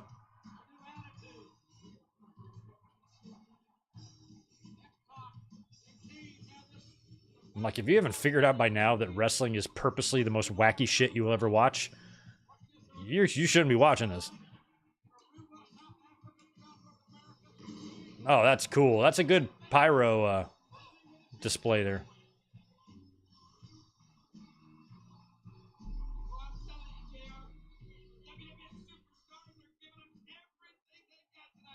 It was weird seeing Kane come out of DX music, though. Kane has been connected to DX from the very beginning. He debuted in a DX match in Shawn's Hell in the Cell match. He was part of Taker and Shawn's feud, too. What kind of music is this?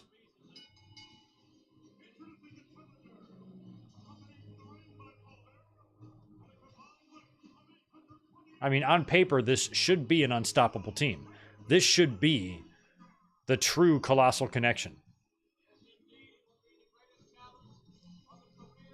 Prime Taker and Prime Giant against Haku and Andre. That'd actually be a pretty interesting match. Cool. Juliet, thanks for the update and the $5. MVP just appeared at Josh Barnett's Bloodsport. Show and challenged Josh Barnett to a fight, confirms WWE departure. No mention of WWE by name. So yeah, we have been hearing that it looks like MVP and Lashley are out and have left WWE and will probably turn up other places, and that is already beginning. So that's cool. I wonder when that fight's going to happen.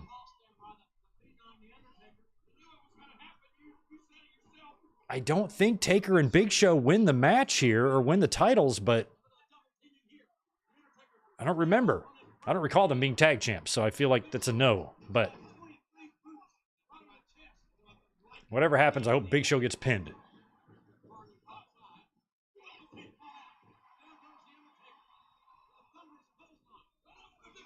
Oh, Big Show over the top rope.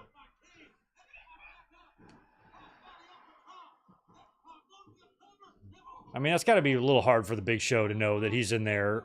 He's the fourth best worker in the match. You know, all three of these guys are infinitely better, I believe, than Paul White in the ring.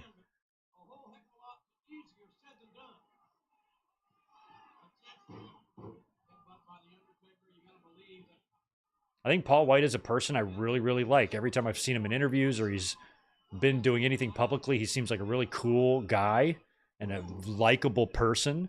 But I was like, I've really never been into anything he's done in wrestling. I've never really loved his career very much. Never loved his name.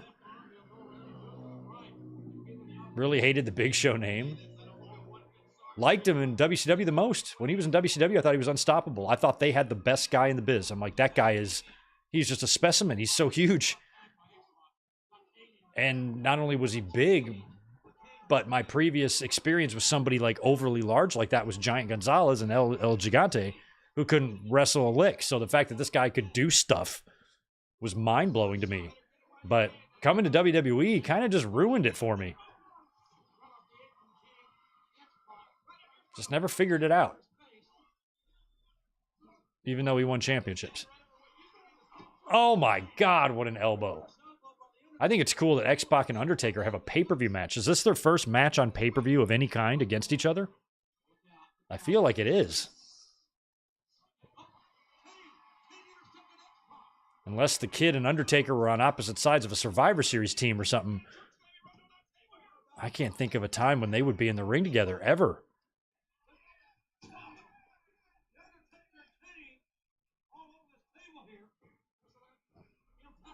Maybe on Raw, but not on pay. I can't recall any Taker and X-Pac interactions on pay-per-view prior to this.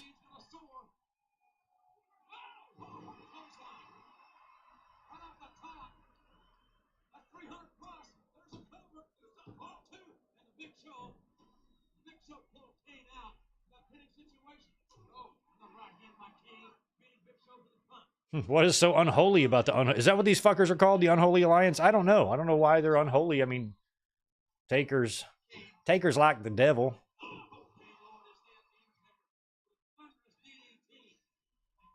I don't know what makes Big Show unholy. Looks pretty holy.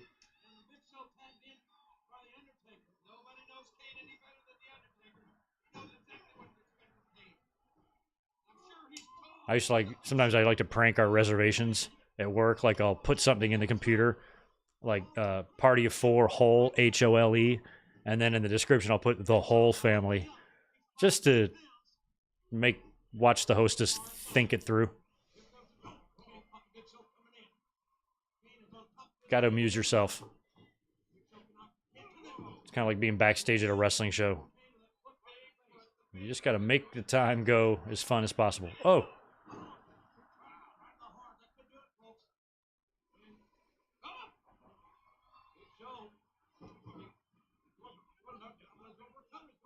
I thought Big Show, not only did I thought Big Show was going for a cover, I thought he might be going over to tag X-Pac, and I think Big Show did not know what he was doing there. Those are brutal knees, too.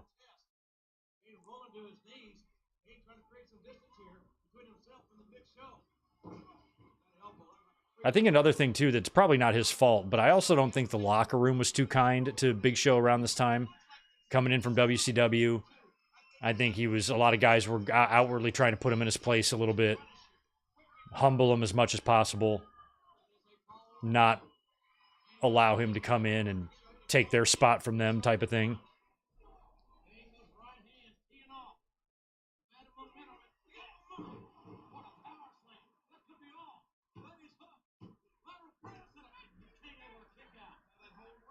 I've mentioned before how like it felt like Big Show never could figure out his gear. He never had a gear that he was synonymous with.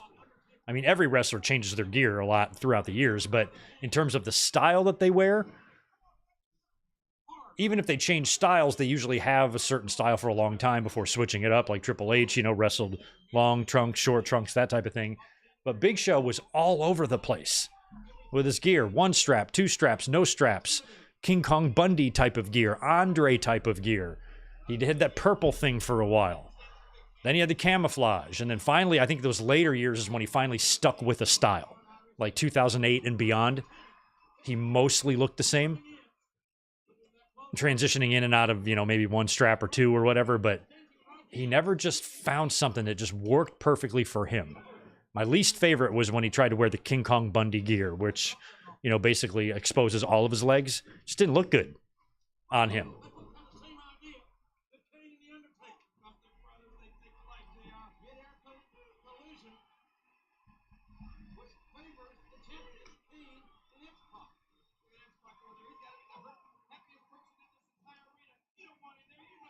Also, another thing, and correct me if I'm wrong around this time, for the time that he was in WWF with the long hair, he never wrestled with it out, right? It was always tied back in a ponytail of some kind. Where in WCW, he would wrestle with it, fully down a lot, especially in those early days. Wow. God, Paul Bearer is massive on the outside of the ring, isn't he? My God. Yeah, the jeans thing too. That's right, JCW. Yeah, I didn't like the jeans either.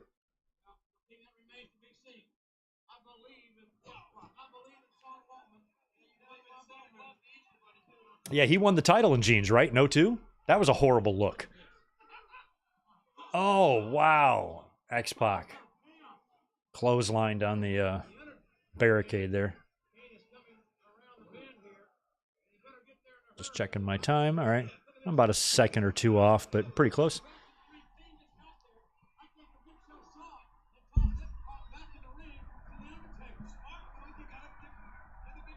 Yeah, I think the way my timer works, it loses about 1 second per hour. I think it's just not exactly synced up. Because my timer is not a plugin that I created. My timer is a video of a timer that I made and shrunk down into that box. So it could be off like by a millisecond.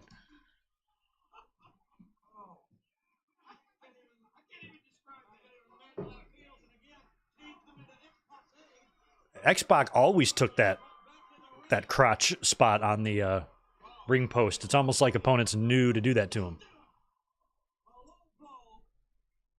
Big Show with a headbutt low blow.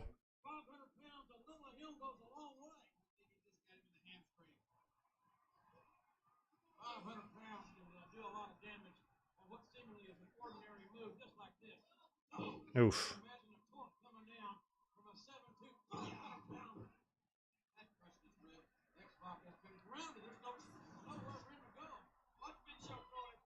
Damn.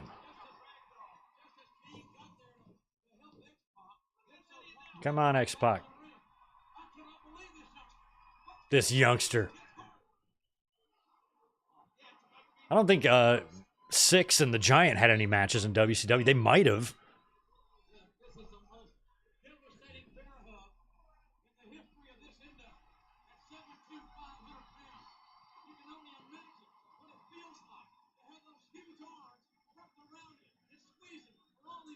Fans are behind. Ooh, behind X-Pac. Come on. Oh.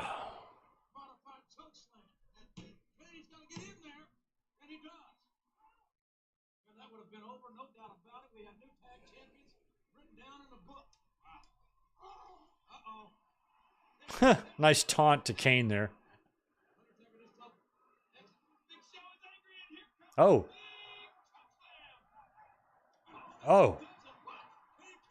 Oh, there's a low blow. So that taunt to Kane wound up costing Big Show. It's probably going to piss off Taker.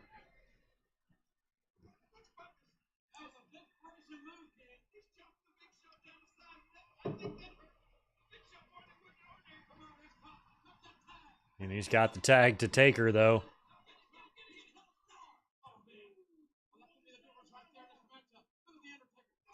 Nice. No, two low blows. That's what you got to do.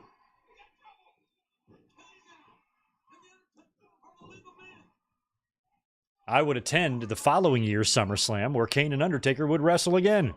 Kane lost his mask that night. Briefly.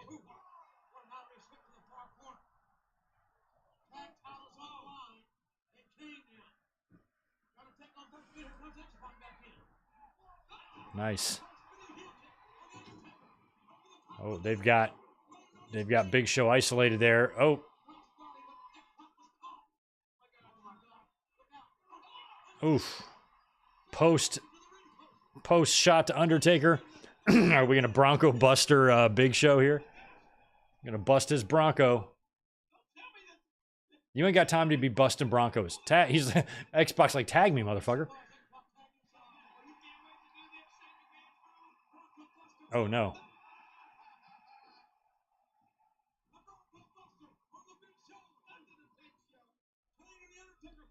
Oh no.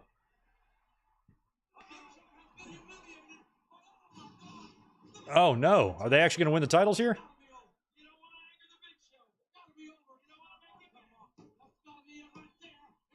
Nope. X-Pac kicks out. Oh my God. Taker's mad. Maybe they do win the titles here. Taker's pissed now.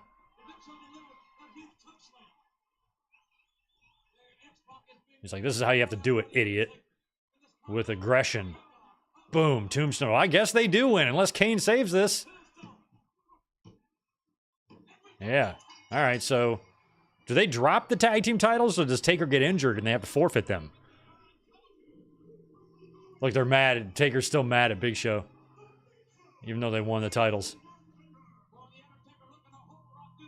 You put a boot. I love it. Now Big Show's a champion, but he feels like guilty about it. All right, I'll be right back as the champs are celebrating.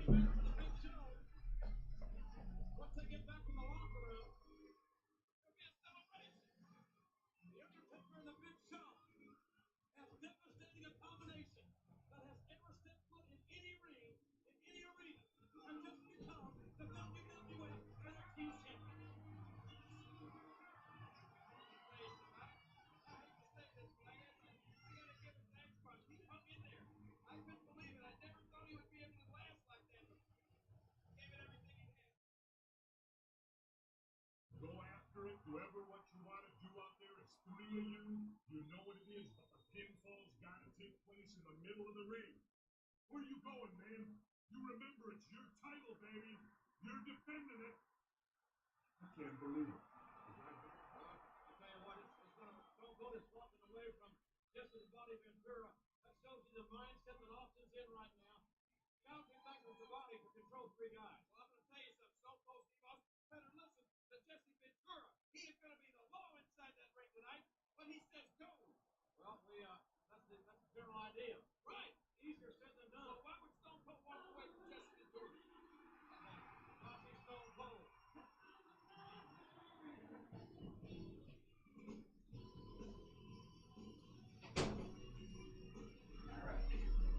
All right. Thank you for your patience. I had to go say goodbye to Elizabeth, and just in time for Mr. Ass and this ghost. I don't recall what this is. All I know is it's bad.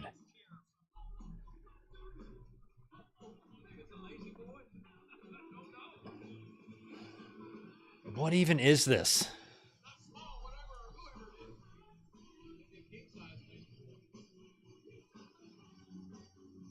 I would hate to walk up the stairs with this. I'd be so worried. And you have to get through the ropes?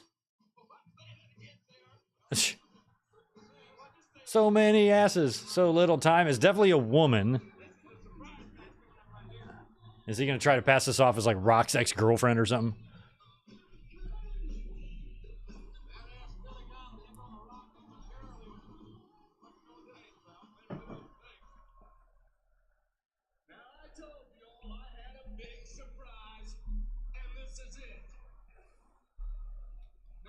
beat The Rock tonight. Not my ass he's kissing. What? Huh. It's her. Okay. Oh my God. And then The Rock is gonna smell a little. Did you have to put a cover over her? Couldn't you just bring her out? Bakery quality.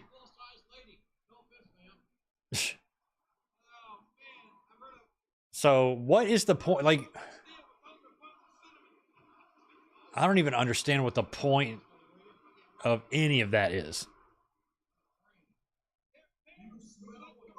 So, obviously, that's who's Billy's ass. Billy has to kiss that ass. Is that what it is? A kiss my ass match? Like SummerSlam 97? No pile drivers, guys. And here comes The Rock, massively over babyface Rock.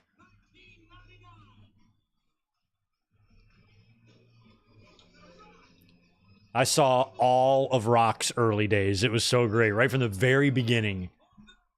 And then his Nation days. I got to see him wrestle in person a lot in those days. And it's just crazy who he is today. It's a kiss my tuckus match. Billy Gunn and The Rock. Two guys that are still active, kind of, for two different promotions.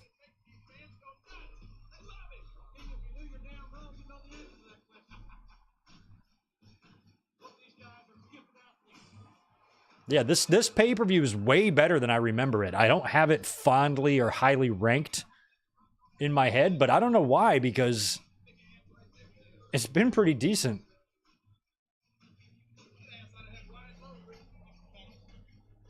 I mean, this match was kind of stupid and pointless for The Rock. I mean, winning the King of the Ring and he has to fight Mr. Ass. So many other King of the Ring winners got title matches. Oh, wait, he didn't win the King of the Ring. Billy did. But Billy should have gotten the title match.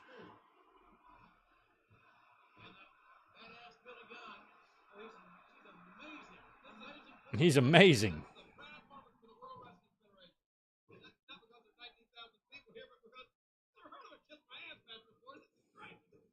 Jerry Lawler, yes, you have heard of a kiss my ass match before.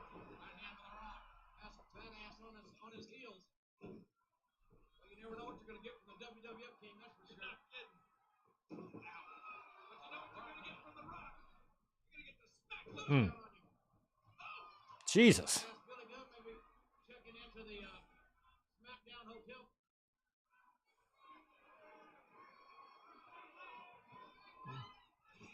Yeah, those big guys in the front row, I'm about to say, they got to be Vikings. They're way too big. Oh, John Randall.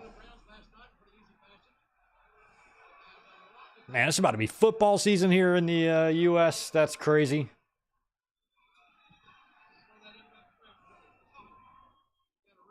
That's true. We are pro wrestling. I think we might watch that one next week. We might do 96, and Austin had a free-for-all match against Yokozuna.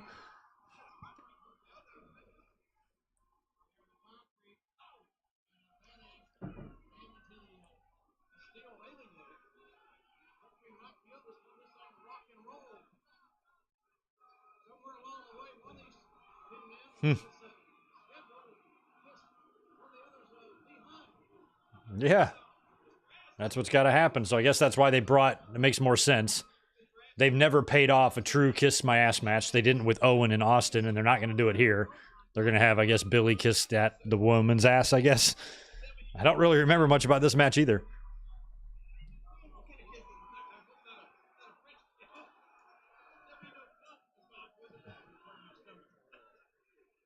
I mean, why have him win the King of the Ring if the plan was just for him to be The Rock's bitch?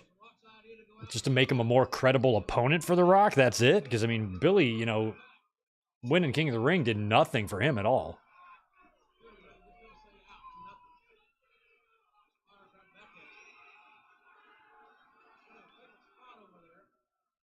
Oh, Billy into the cage.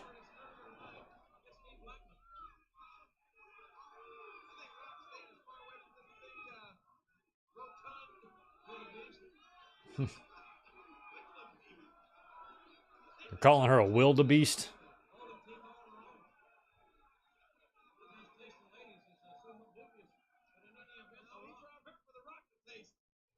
Oh, God.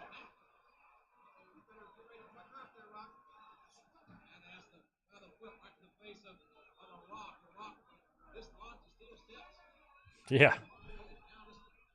The Rock done dislodged them steel steps.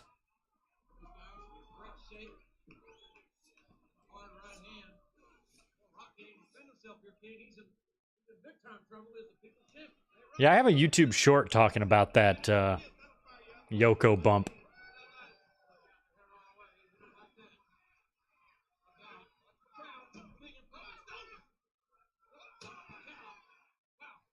I think I'm talking about all the weird luck Austin has had at SummerSlam, because he had that happen to him.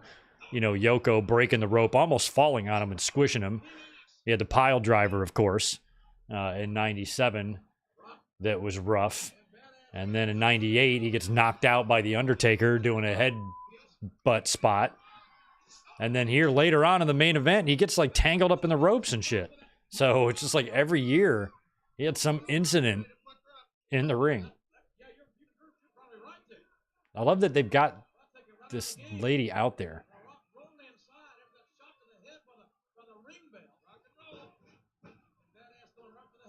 I mean, how do you do a casting call for something like that?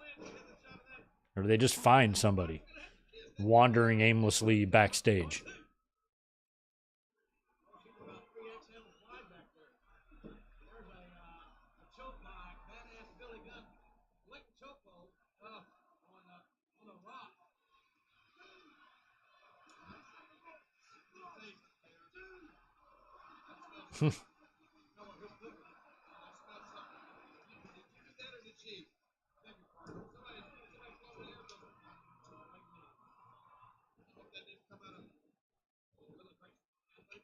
Oh, wow. Wow.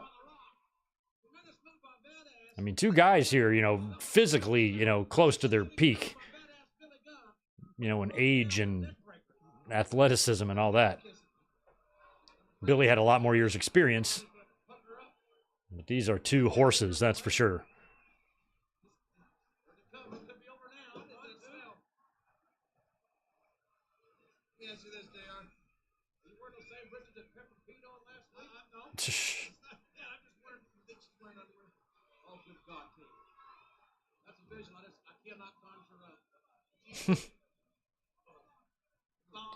Lawler and Jim Ross are now speculating as to what style of underwear our guest at ringside is wearing, because that's what you want to be doing.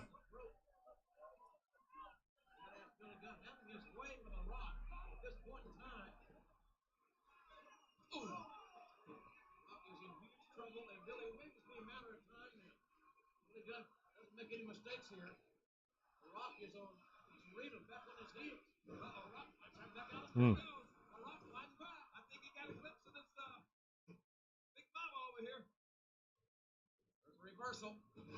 Oh, yeah.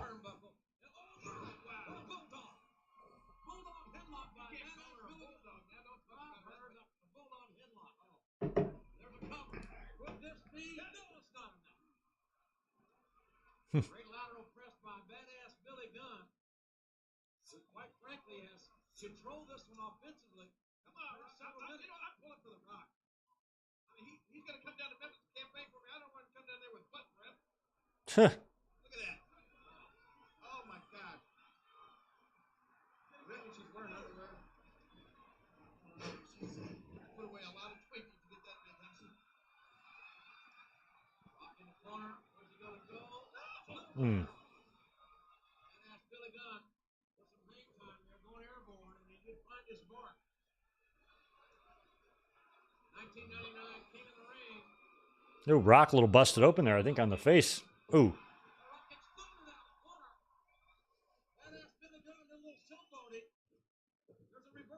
Rock's going to do that. Nope. I had it pegged wrong. I thought he was going to do that float over move.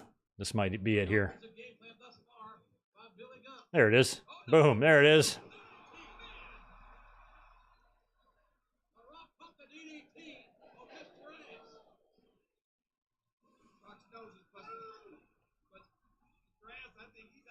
Tatanani, your fantasy draft is in 4 weeks.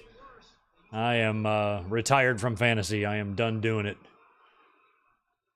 I don't follow it closely enough anymore to be able to be an effective team manager. I was good back in the day. I won a few draft or fantasy leagues. God, Lawler, shut up. God, you're so awful.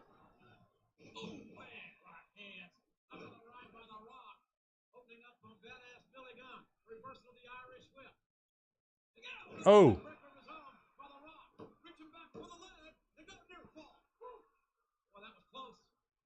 Victor. Did you do a watch along for SummerSlam 97? I don't think I did. No, we haven't done that one. There's another one that's not one of my favorites. But I also said that about 99 here, and this has turned out to be pretty good. But 97 is just, even though Brett wins the title, you would think it would be one of my favorite shows. It's just not. It's a weak card to me. It's weak. And of course, the Owen and Austin match is ruined. There's not even many matches on the show to begin with. Just not one of my favorites. But we're going to have to get to it. I think my favorite match on the whole card is that cage match between Mankind and Triple H.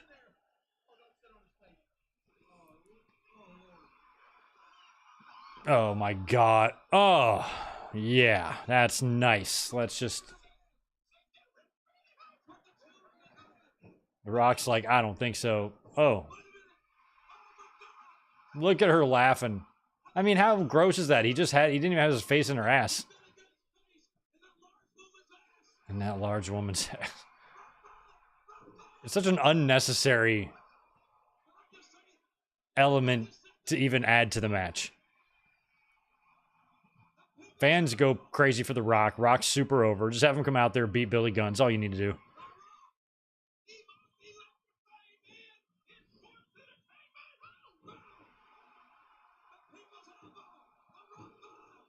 You fat-shamed and publicly humiliated a woman in front of 20,000 people. Ugh.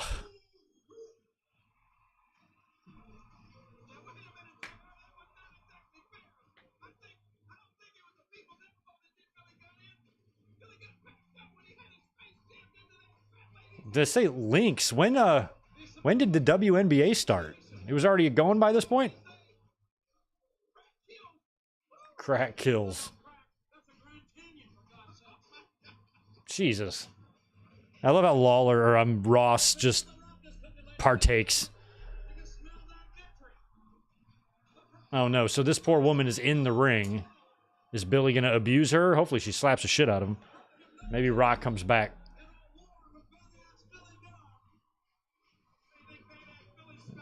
I feel like he's gonna blame her. Okay, maybe not. All right, now it's time for the main event with Jesse as the referee. Crazy.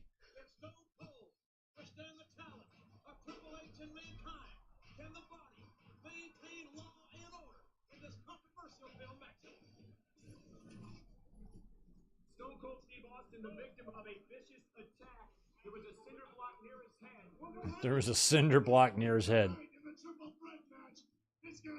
Sean is still here.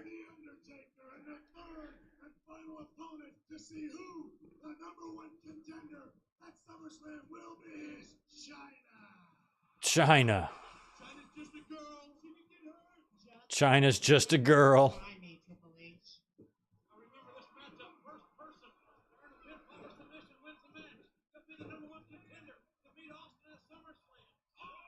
Okay, so yeah, I was wondering earlier how Mankind gets added.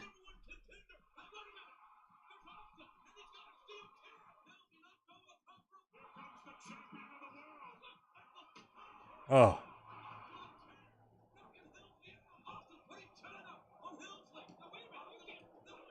Oh, and China wins? Okay, so China's the #1 contender. Okay.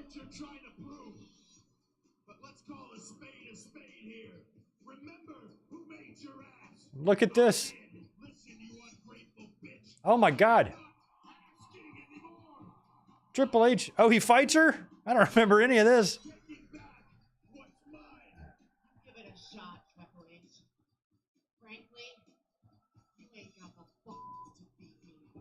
Okay, so they have a match.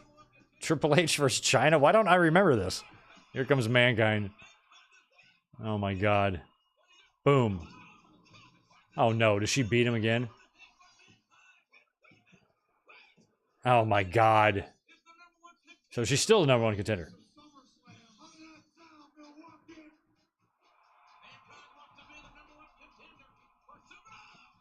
Well, she's the number one contender. You want, you shall receive. I cannot believe this. We're going to see Turner and Mankind go one-on-one tonight. If you want it, you'll bring your ovaries, and I'll bring my guys. You bring your ovaries. I forgot about that line. I'll bring my guys. You bring your ovaries. What a convoluted way to get to this. Okay, so Mankind is now he's the number one contender. Oh, Shane's back. Oh, he makes it happen. I am demanding a match between Mankind and Triple H to determine The undisputed number one contender. Oh my god. All right, so then all this BS happens. Maybe does Jesse make it a triple threat?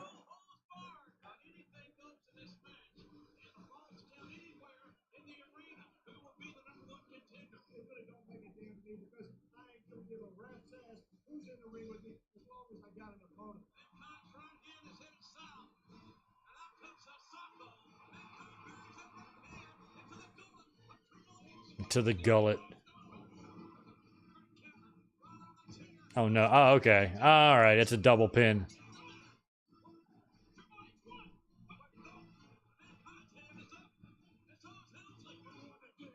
Yeah, who won the damn match? That's what I want to know. Oh. Vince contractually could not be backstage, so I made the decision that at SummerSlam there would be the triple threat. Oh, it's your fault, Linda. Okay. You're the one that did this.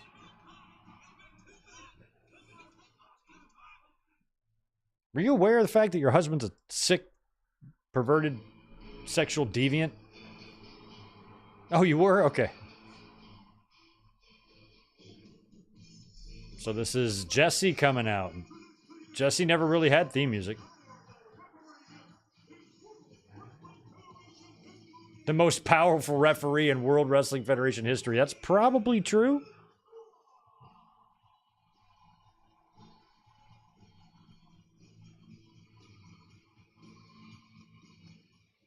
We have had a former president be a part of wrestling, but that was not when he was president. This is a sitting governor, I believe.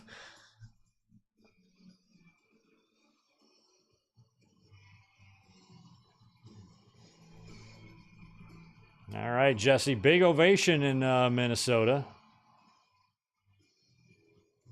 It was hard, like his presence here didn't bring back a ton of memories because he was wearing a referee outfit. He didn't look like himself. His voice, though.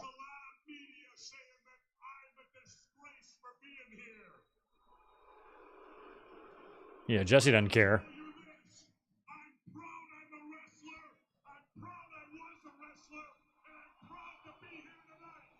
Good. What a statement by Jesse. He's like, fuck you.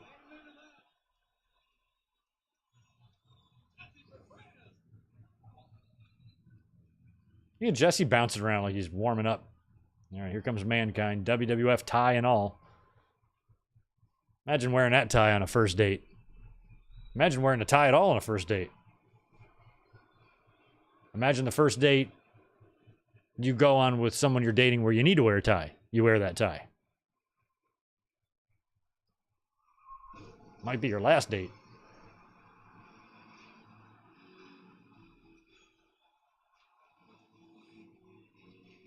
And here comes Mick. And so this is around the time, I guess, he's thinking about just kind of wrapping things up in his career. He winds up winning the title here for a night and then would stick around a little bit longer when Austin gets hurt. And just in a few months, we'd get that crazy match between Cactus and Triple H at the Royal Rumble, my favorite Royal Rumble title match ever.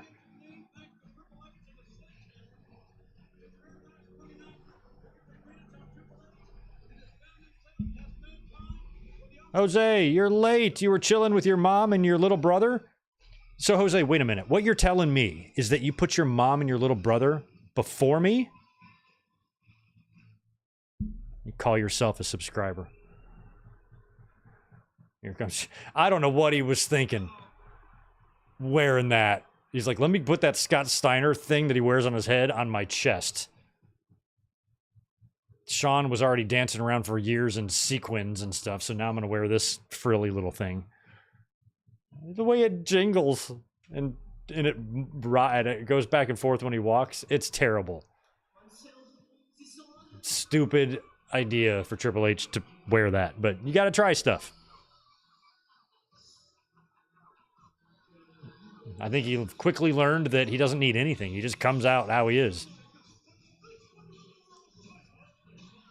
That thing looks terrible.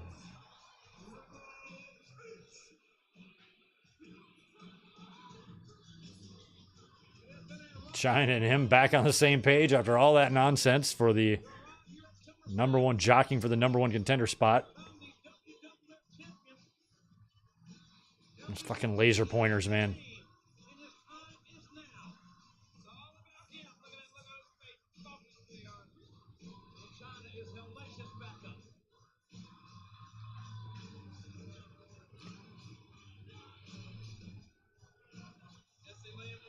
He was this was before the Steiner stuff? Are you really? Because I remember when Triple H wore that, I attributed that to Steiner somehow. I thought Steiner had done the head thing by now. Maybe not, though. Maybe I was thinking something else. But I thought I remember even in '99 having that conscious thought that maybe it reminded me of Billy Graham or something. I don't know what it reminded me of.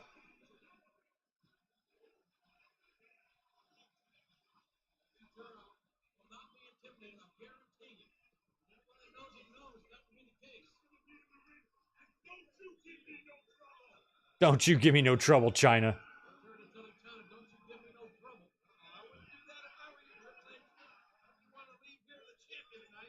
Look at Mankind. Here comes Austin finally. This is going to be the last time Austin is going to be WWE champion. Until WrestleMania 17, right? So we will... I don't believe... Now, correct me if I'm wrong. We Are Pro Wrestling. You can answer this. We do not see that Smoking Skull belt again, right? Is this the last time we ever see it? I feel like it is. Because when Austin would come back and beat The Rock at 17 and then join the Alliance, he just carried the WWE belt. So I think this is the end of the Smoking Skull.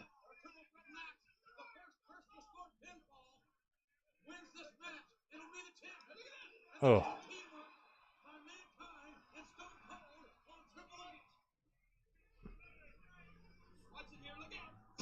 Daniel, well, maybe it's Shane Douglas I'm thinking of. I remember when I saw Triple H wearing that this night, when I watched this on pay-per-view, thinking of somebody specifically that I felt like he was borrowing from or ripping off.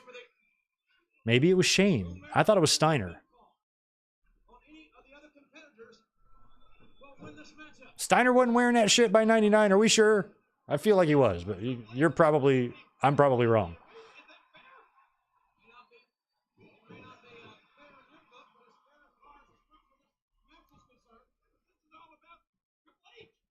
Yeah, this was it for the Smoking Skull.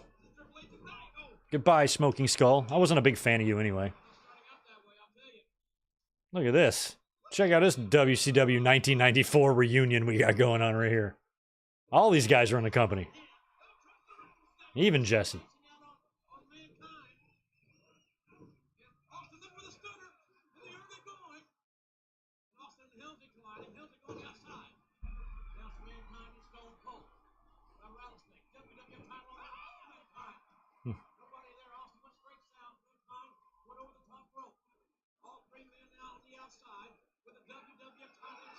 Hmm.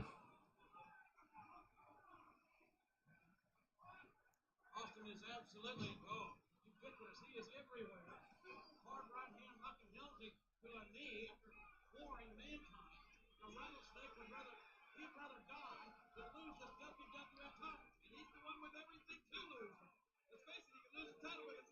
Oof.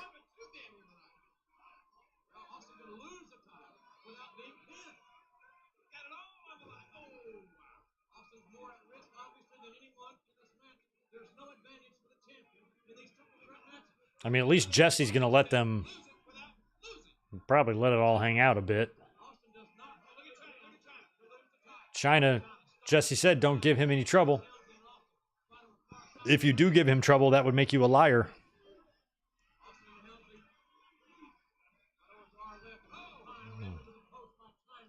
China posting Mick.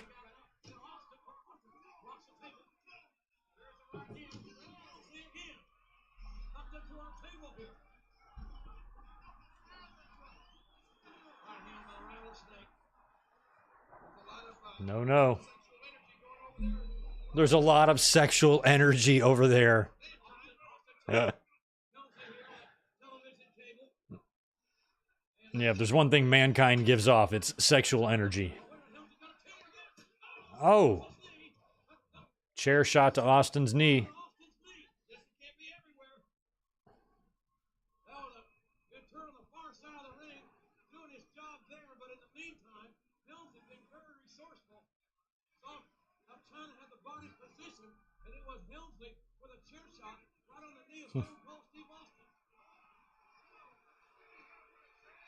Did he hit him with a chair? He asked the fans. That's smart.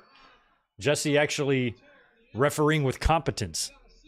I'm a really big fan of competent people doing competent things. I'm a big fan of that. I like it in movies too.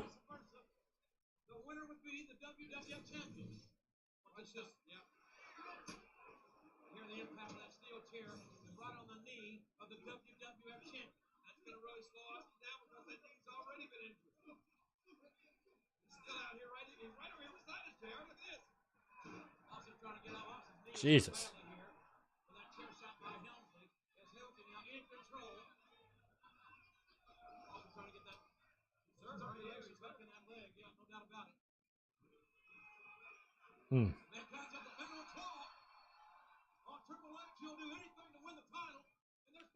Oh, crotch.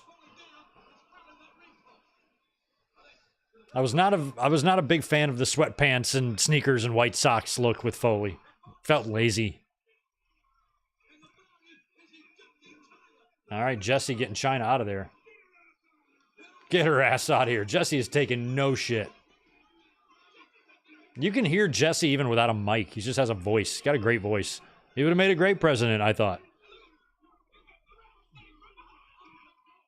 Oh, I thought it looked like Austin was coming for Jesse.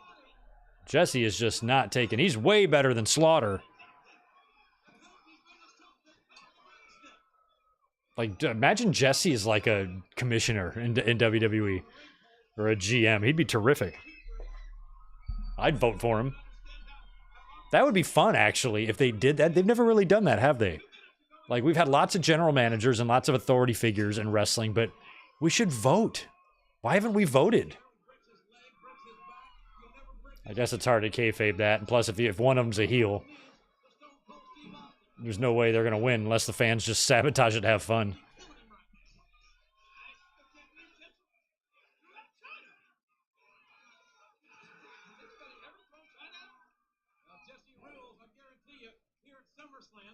Or have two candidates, but make sure they're either both baby faces or both heels. So like maybe Raw has a babyface GM, SmackDown has a heel GM. And you hold elections between two candidates on each side, but they're both heels or both baby faces. That way the fans really have to choose. I think that'd just be fun. The good old WWE elections. Like do it every 2 years or something. No, we don't want to do that.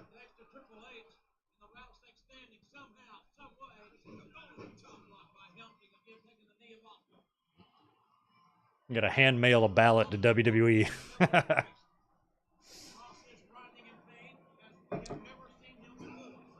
And then the loser can claim it's stolen and pitch a fit. They stole it.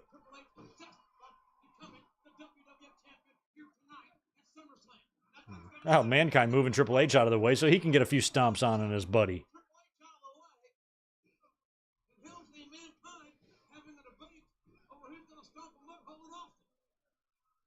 It's a mud hole debate. Oh, there we go. Oh, that's so bad. I love Triple H and Mankind briefly working together. Oh, God. This would also be the second SummerSlam match for Mankind and Triple H. Jerked the curtain, I think, in 97, and their main event in 99. It's not bad. Oh, Mike Witt. Roman's going to get a pop, all right.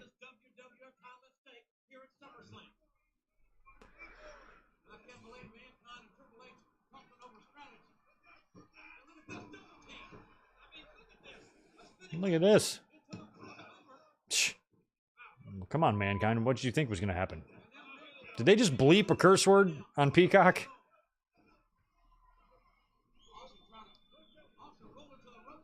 Oh, man, Mankind. He's been doing that move for years, but doing it in 99 is scary.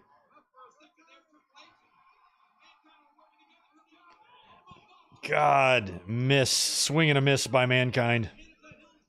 Somersault off the apron to the floor. Nobody home.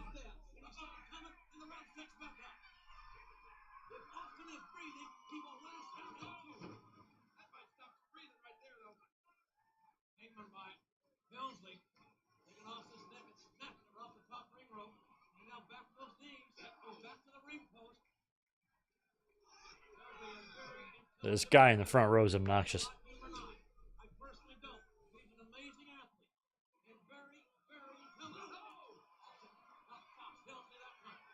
Oh, wow. Here we go. We're in the crowd. Oh, the fans love this. I was a part of a lot of Attitude Era brawls. They brawled by me all the time when I went to shows. And they would do a lot of this. See how Triple H is in that guy's lap? I had The Rock in my lap once.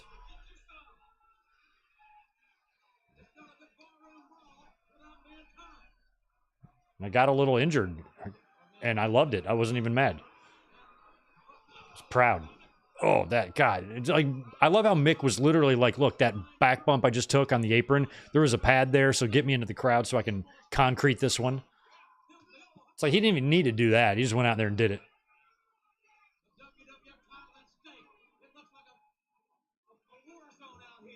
I mean, I feel like this is one of the weaker SummerSlam main events. Just because the triple threat match and the way it came together was really overly thought, I think. And should have been simplified.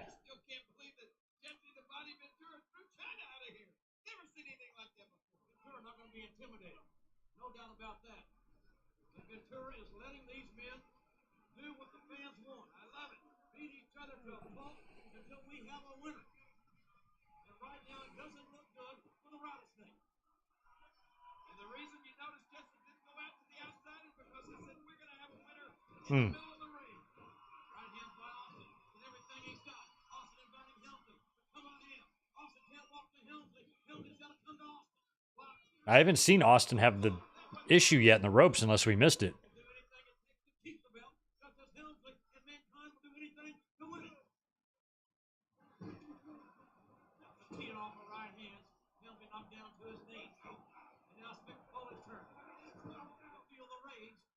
To feel the rage.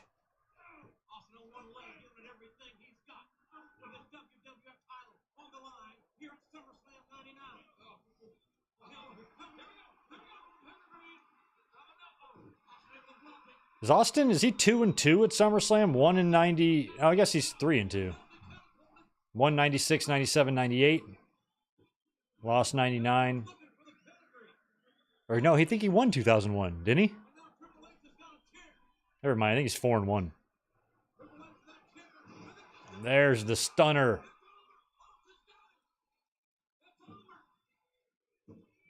Oh.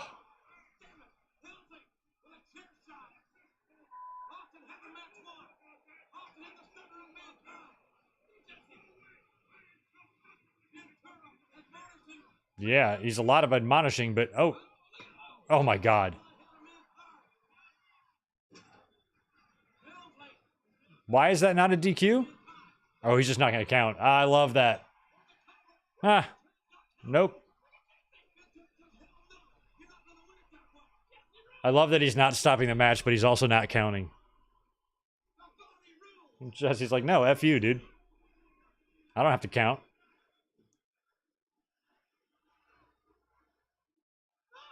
Ha! Triple H is like, I've won the match. This is bullshit.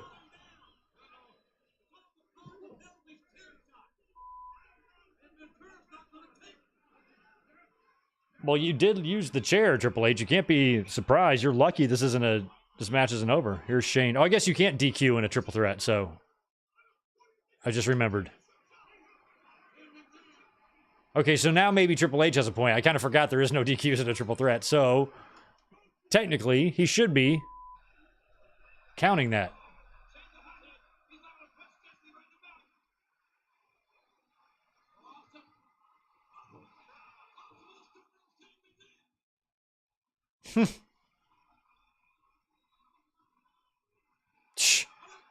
Austin told Jesse to throw. Okay, so Shane comes in to allow Ventura to manhandle him. Throw him over the top rope. There he goes.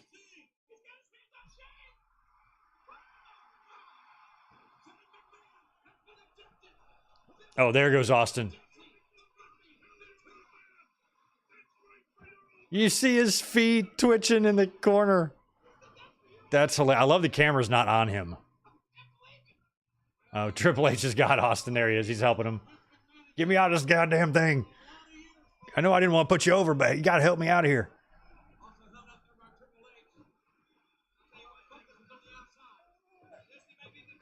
I've heard Triple H tell a story about how he said they were both laughing their asses off, and I think they were. I think I saw Austin laughing there. Mike Witt, $5. Thanks, dude. Cody beats Solo, then the rest of the Bloodline show up and beat down Cody, and then the lights go out and we see Paul, Jimmy, and Roman when they are on. I think it's going to be something like that because I can't see Solo beating Cody. So Cody's going to have to win and then have some post-match beatdown or something. That sounds likely. I got to start thinking about my predictions. Predictions this week.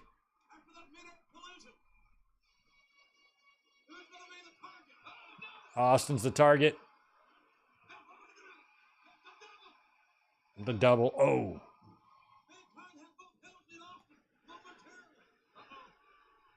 Pedigree.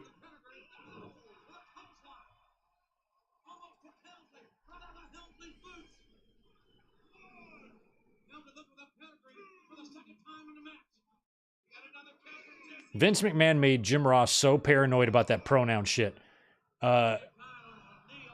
Helmsley just almost got taken out of Helmsley's boots instead of Helmsley almost got taken out of his boots.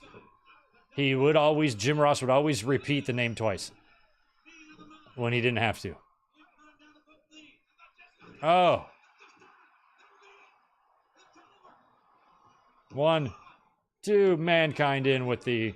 Does he hit with the double arm? Is that how he beats Austin, I think, for the finish?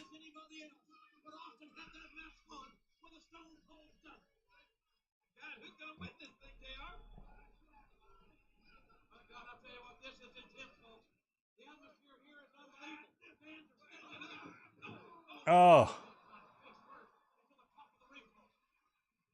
Mankind is upside down. Pedigree to Austin. Oh no, Mankind.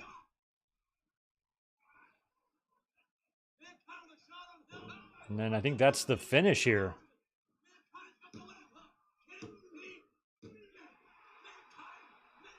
I remember being like, what?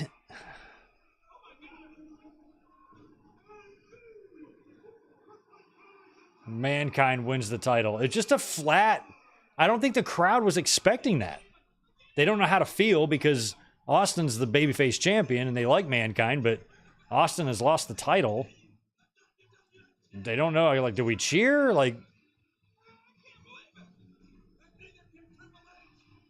I think that's part of the reason why I just didn't love this pay-per-view because I thought all this was weird.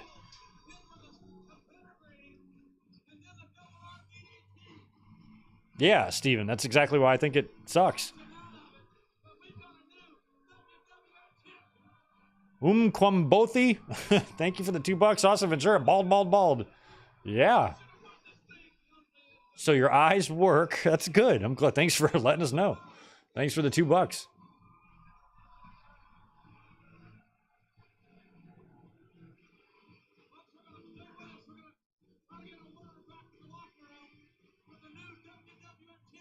Oh, we're going to get a post-matcher? All right. So random. Oh, okay. Is this where they're going to kind of... Now, Austin would be off out of the ring for a little while, right? Because he would be the ref at the next month's pay-per-view in that six-pack thing. I was there for that. And then I think they would have like a No Mercy match. I don't remember much about that. And then he'd get injured right before SummerSlam. Or Survivor Series.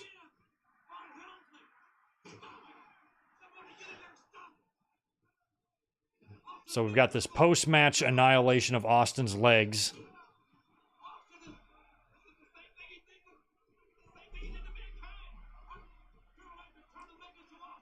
Do the McMahons, like, how would Triple H be able to secure a title match after behavior like this on pay-per-view?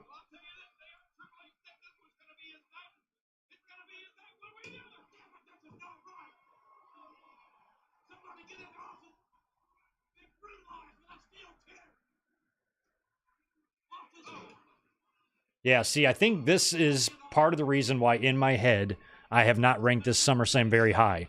But watching the show tonight, the rest of the show was actually really good. This all sucked. I hated all of this. It was cool to see Jesse. The match was stupid. The way the match came together was stupid. The finish was stupid. There's Slaughter, speak of the devil. None of it made any sense to me.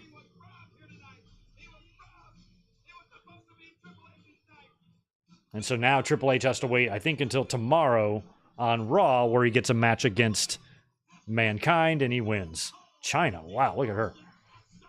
So, yeah, all right. You want to stick around and watch SummerSlam 2000? I think we already did that last year.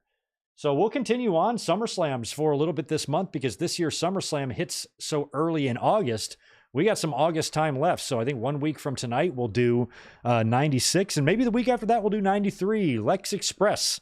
That might be fun. So, hell yeah. Thanks for being here tonight, guys. I appreciate it. Yes, I do believe Austin was kind of legit hurt or needed some time off after this, if I remember correctly, which is why he was the referee at the next month's pay-per-view.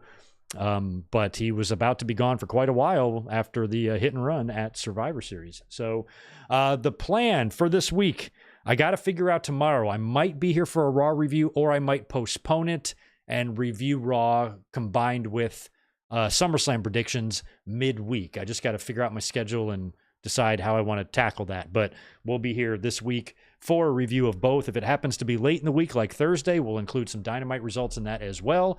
And then we're going to be here on Saturday to watch SummerSlam together. Big watch-along party. Going to be fun, and we'll stick around and review the show after that. I will post links this week or in the next day or two, so keep a lookout for that. Enjoy the rest of your Sunday. Thanks so much for being here, and I will be catching y'all maybe tomorrow, if not a couple days after that. Peace.